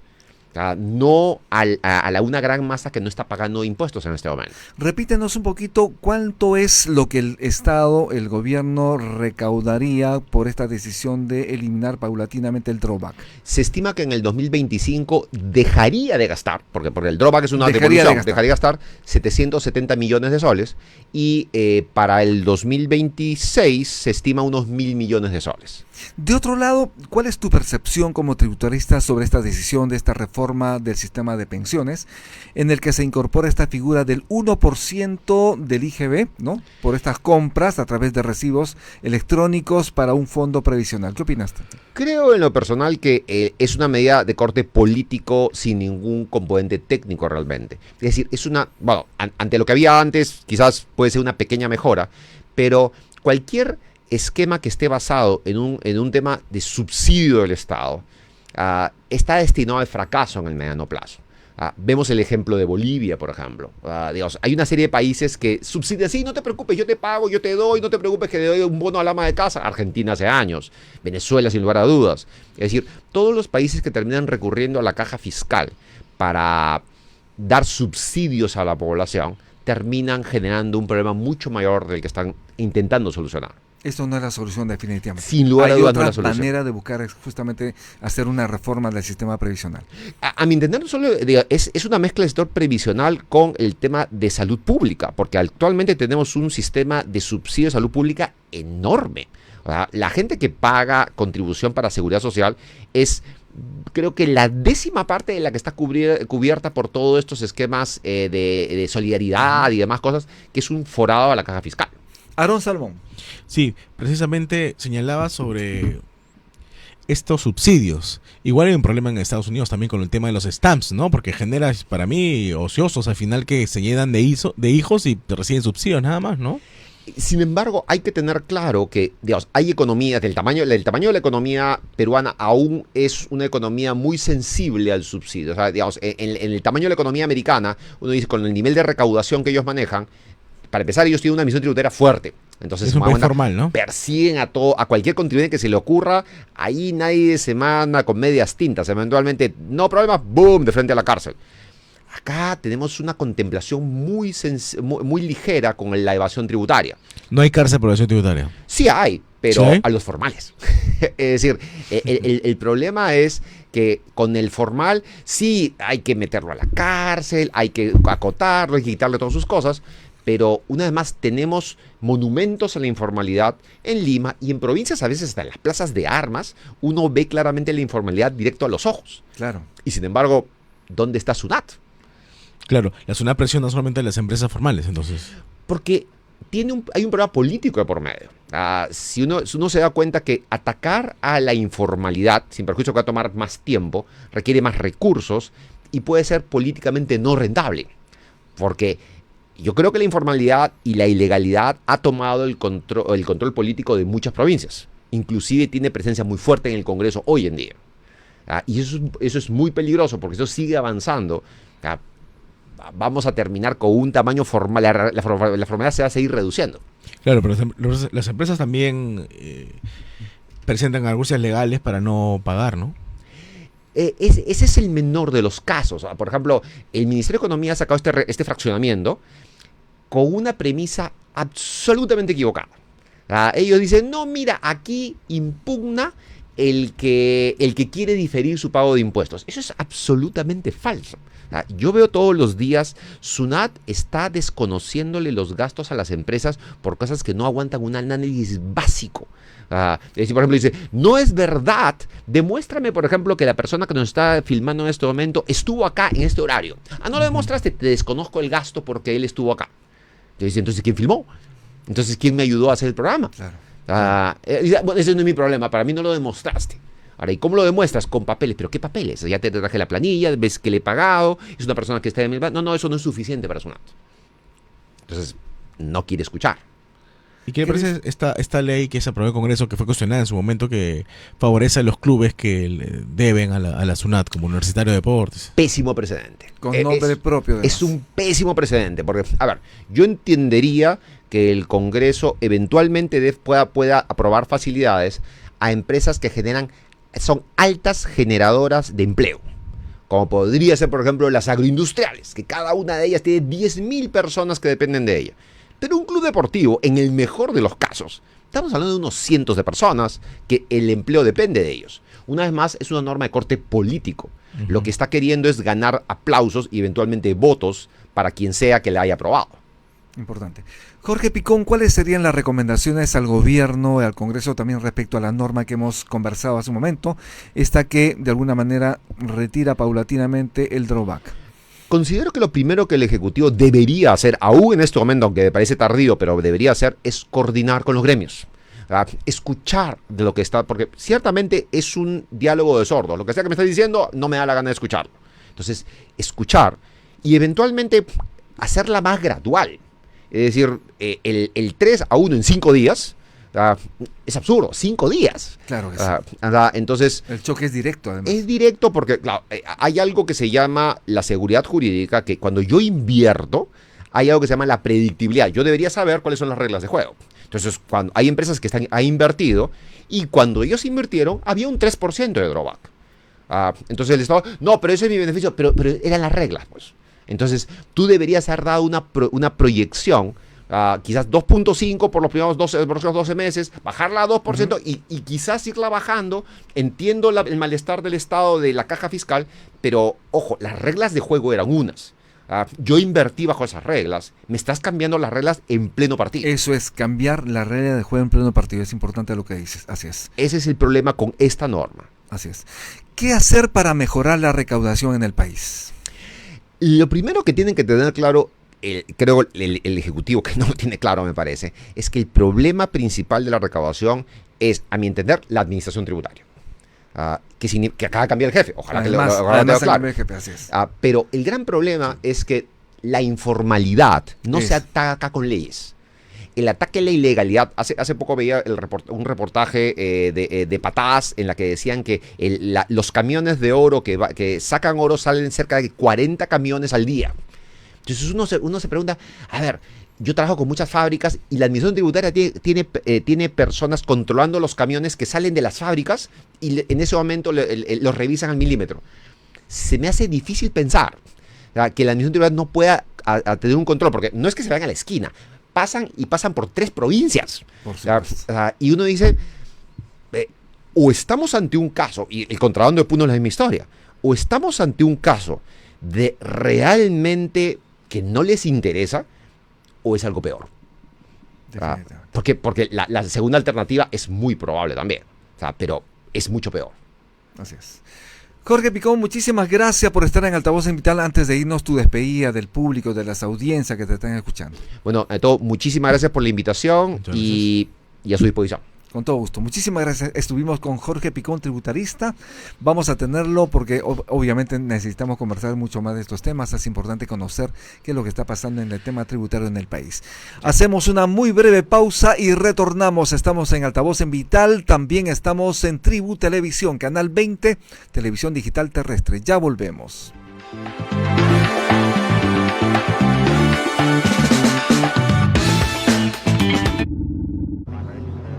Lopez, main engine status, please.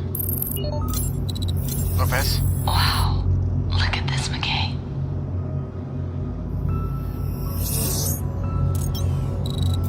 We should check it out. Yes.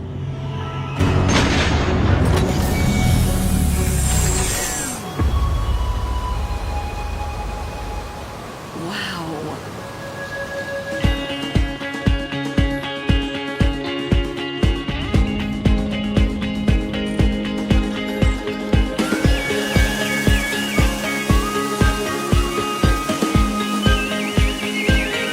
Wow.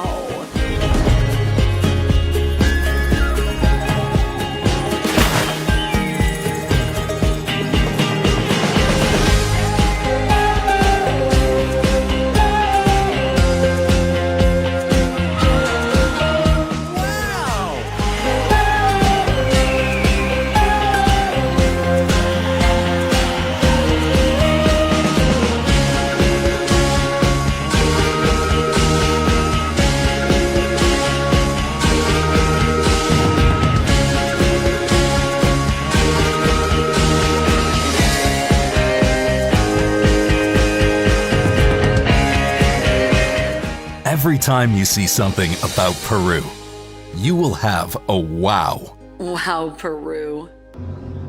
Wow, Peru. Book your trip to experience Peru Wow.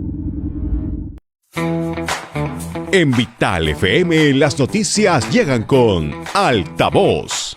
Infórmate de todo lo que necesitas saber sobre actualidad, política, economía y mucho más. Altavoz, de lunes a viernes a las 7 de la mañana por Vital FM y también por nuestra plataforma multimedia.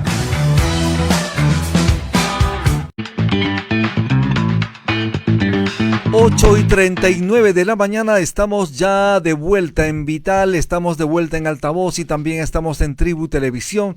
Ya estamos conectados con Jessica Rodríguez, presidenta de Alpaca Fiesta 2024. Muy buenos días, Jessica. Bienvenida a Altavoz en Vital. ¿Cómo estás? Muy buenos días, muchísimas gracias por esta oportunidad de contar a toda la audiencia sobre nuestro evento Alpaca Fiesta 2024 en Arequipa. Así es, justamente te encuentras en Arequipa. Está inaugurándose el día de hoy esta Alpaca Fiesta 2024, ¿es así? Sí, hoy día inauguramos. Empezamos del 21 al 26 de octubre, toda una semana llena de actividades, donde vamos a recibir a más de 169 expositores, es decir, empresas peruanas que se reúnen en Arequipa con lo mejor de la oferta exportable. Tendremos más de 180 visitantes extranjeros, además de criadores extranjeros, criadores peruanos, es decir, toda la cadena de valor junta. Así es. ¿Cuál es la situación justamente de esta cadena de valor en el Perú? Estamos hablando de los camélidos sudamericanos. Bueno, nosotros tenemos que seguir trabajando con el firme propósito del posicionamiento a nivel mundial y conocimiento de nuestra fibra de alpaca. ¿Por qué? Porque eso nos genera una visión de sostenibilidad, de crecimiento, del legado que hemos recibido al tener estos magníficos camélidos en el Perú y que desde la época ancestral han sido parte de nuestra cultura. Tenemos ahora la responsabilidad de trabajar unidos desde criadores, porque tenemos una cadena muy valiosa, artesanos, productores, comerciantes, marcas, diseñadores, todos unidos.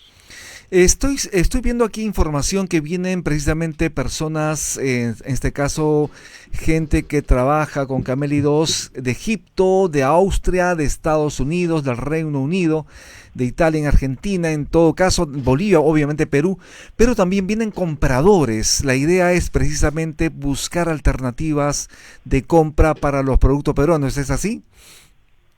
Sí, claro que sí. Entonces, tenemos criadores internacionales que vienen a compartir con nosotros las buenas prácticas, innovación, tecnología. Hay expertos, hay estudiosos también, de tal manera que los criadores peruanos puedan siempre también saber qué está actualmente en tendencia, cuáles son las áreas de mejora en cuanto a la crianza, al buen trato animal, en cuanto a obtener cada vez mejor calidad de nuestra fibra.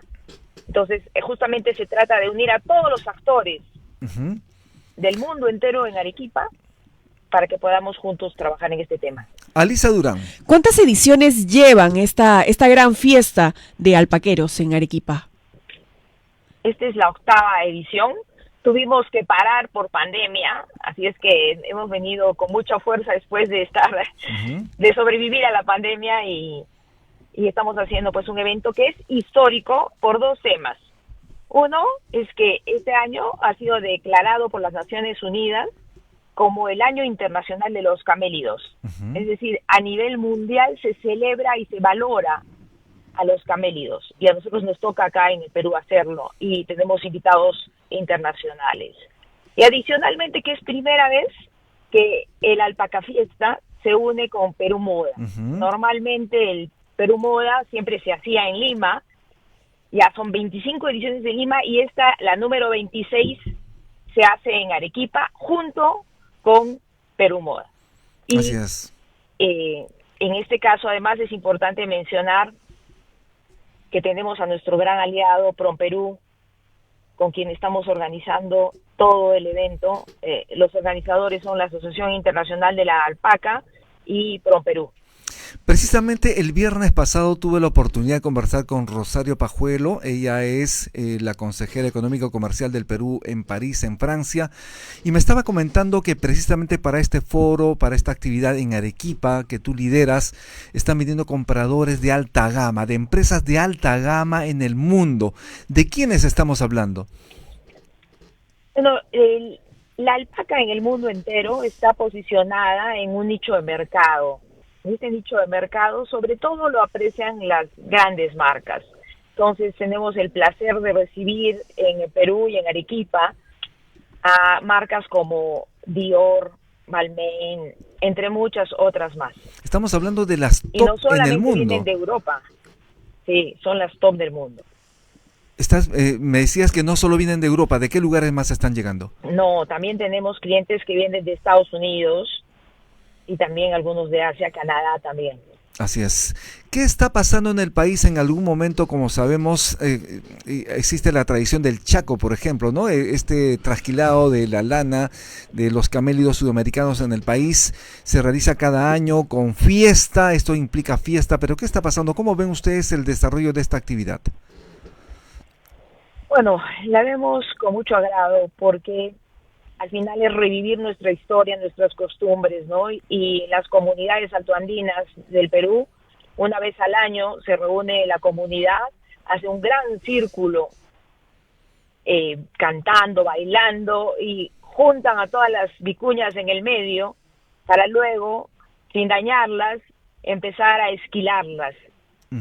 Y el fruto y el producto de esta venta de la fibra es para la comunidad.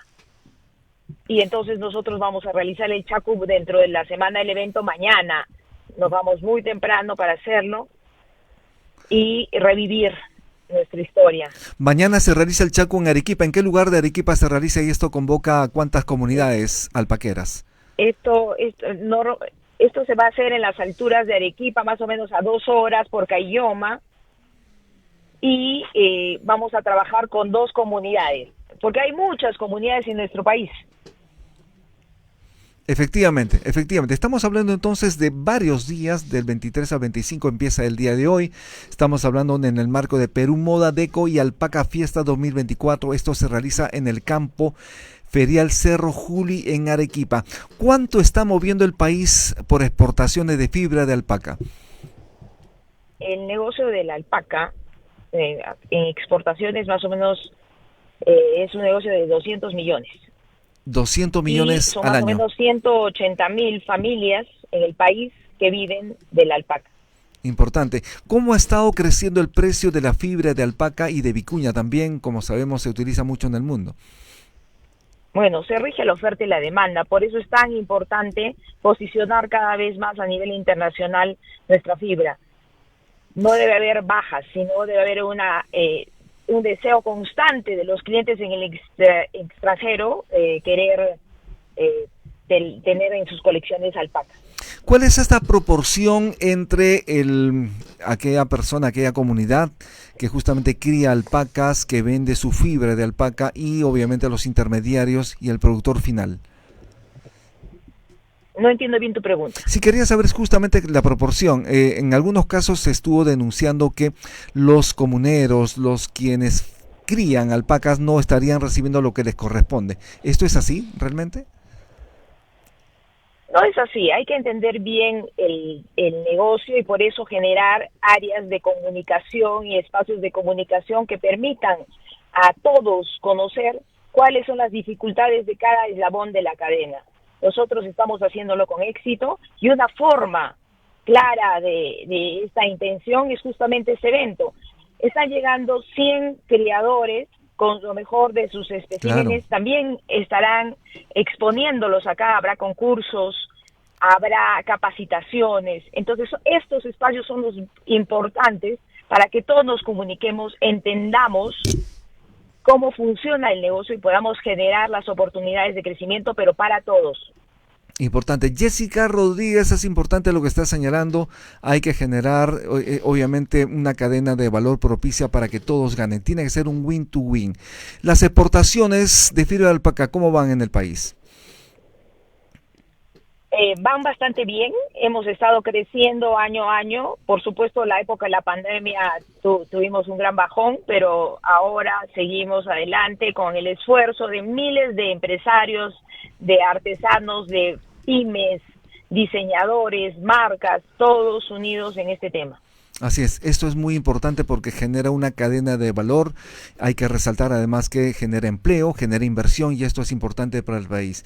Jessica Rodríguez nos dice lo siguiente: ¿cuáles son las diferencias entre la fibra de alpaca, la fibra de vicuña y en todo caso los otros camélidos sudamericanos? Bueno, si hablamos de la alpaca, dentro de un mismo vellón uno puede encontrar el micronaje, es decir, cuán fino es la fibra. Entonces, por eso es que dentro de un mismo animalito podemos tener una parte que llamamos baby alpaca, que no es de un animal baby. Perdóname porque yo tengo eco, entonces me vuelvo a escuchar todo el tiempo y a veces me corta la línea. Pero bueno, entonces te contaba de que dentro de un vellón se saca el más fino, que es el baby. Uh-huh. Pero tenemos un poco más grueso y un poco más grueso, y esas son las otras diferentes calidades que se usan para diferentes prendas o frazadas o lo que fuese. Y en el caso, por ejemplo, de la fibra... en el caso de la vicuña, ¿sí? Que es lo que te iba a contar, es la más fina del mundo. O sea, la fibra de vicuña es más fina que la de alpaca. Sí, muchísimo más fina. Ajá. Y esto obviamente tiene mayor valor. Sí, su proceso también de trabajo es súper complicado. Se obtiene muy poquita fibra de cada animal. Entonces las cantidades de diferencia que podemos obtener entre una vicuña y una alpaca, estamos hablando de 1000% de diferencia, ¿me entiendes? Importantísimo. ¿Cuáles son las zonas alpaqueras en el país? Bueno, toda nuestra sierra peruana, los Andes. Importantísimo. Alicia Durán. ¿Qué más vamos a encontrar en esta Alpaca Fest en estos días del 21 al 26? Aparte de diseñadores de moda, criadores de alpaca y además de los empresarios que quieren invertir y hacer este match con nuestros criadores peruanos. Vamos a encontrar además a la ciudad de Arequipa, que recibe con los brazos abiertos a todos los visitantes, la ciudad blanca, con nuestra gastronomía, nuestra cultura. Vamos a, por supuesto, poner en valor nuestro folclore para nuestros visitantes y para las personas que nos visiten. Vamos a abrir nuestro evento el día viernes y sábado para todos los visitantes que nos quieran visitar. Además, vamos a tener a Perú Mucho Gusto, gracias a ProPerú. Entonces vamos a tener gastronomía, vamos a tener cultura, vamos a tener folclore como adicionales. Tenemos varios desfiles de moda todos los días. Uno, el más importante, es el estelar, que va a ser en la Plaza de Armas frente a la Catedral. Qué bonito. ¿Ya? ¿Y esto cuándo va a ser? El desfile de modas es el jueves en la noche, pero el miércoles también tenemos desfiles y el viernes también. Pero en la catedral, frente a la catedral, el día jueves.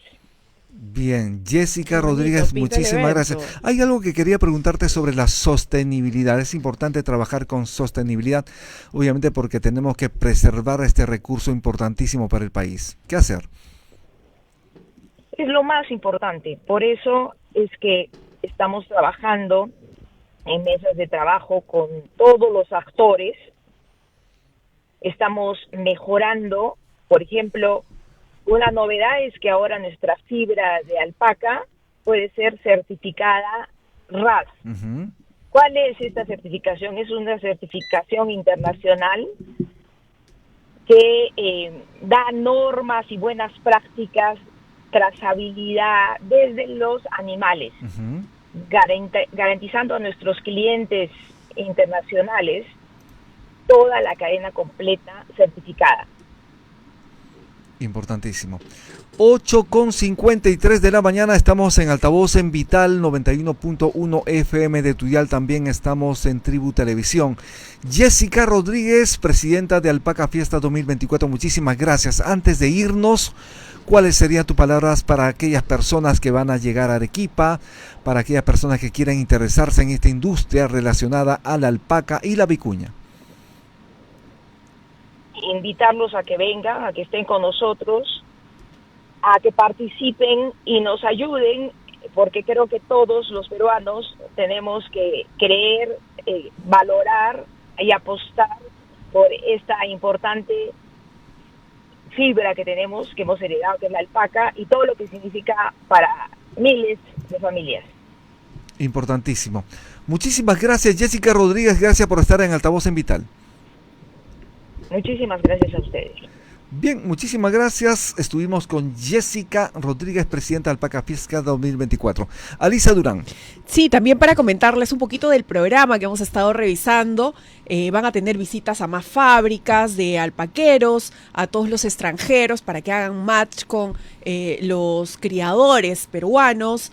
Van a tener este reconocido experiencia del Chacu que comentabas, esto que es tradición en gran parte de la sierra peruana. También van a tener foros académicos, desfiles de modas, noches culturales, va a haber muchas exhibiciones, además del concurso de alpacas, las activaciones ganaderas, visitas comerciales, ruedas de negocios, videopelículas, de todo lo que tiene que ver en foro académico y es el conocimiento de esta cultura y la crianza de alpaca. También van a haber concurso de llamas, Rumi, activaciones ganaderas, esto va a estar bastante interesante, así es que todos queremos ir a ver esta desfile, además del Boutique Moda Perú, la exhibición comercial que tiene y diseñadores peruanos también que van a participar, y el último día pues la premiación del concurso de ganaderos, de los criadores de la alpaca y la exhibición comercial que vamos a tener de nuestras vicuñas. Y algo importantísimo también, porque están llegando representantes de empresas internacionales vinculadas a la alta moda,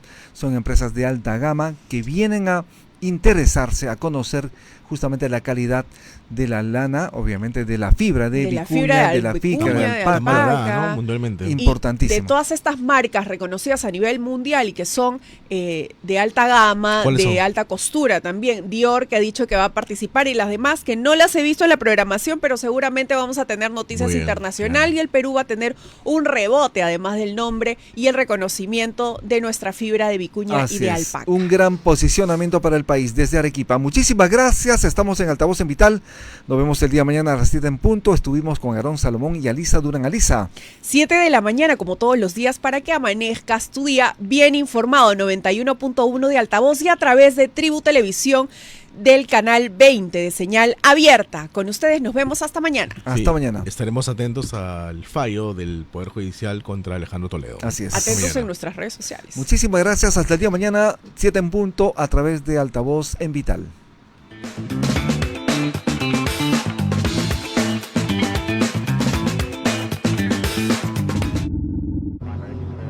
Lopez, main engine status, please.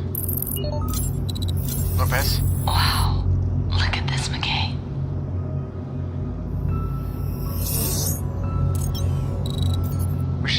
out. Yes.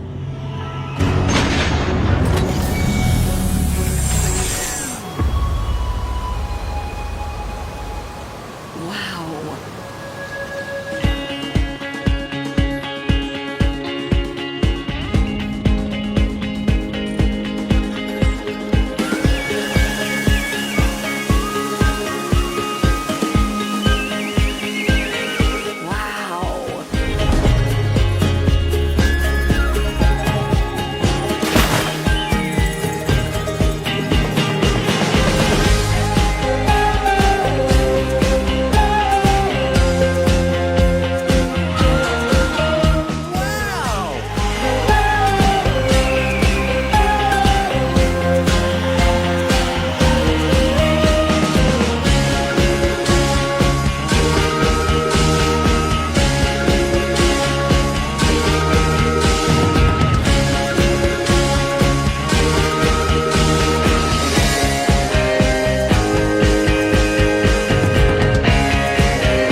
Every time you see something about Peru, you will have a wow. Wow, Peru.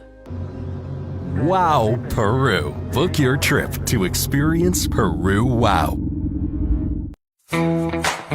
En Vital FM, las noticias llegan con Altavoz. Infórmate de todo lo que necesitas saber sobre actualidad, política, economía y mucho más. Altavoz, de lunes a viernes a las 7 de la mañana por Vital FM y también por nuestra plataforma multimedia.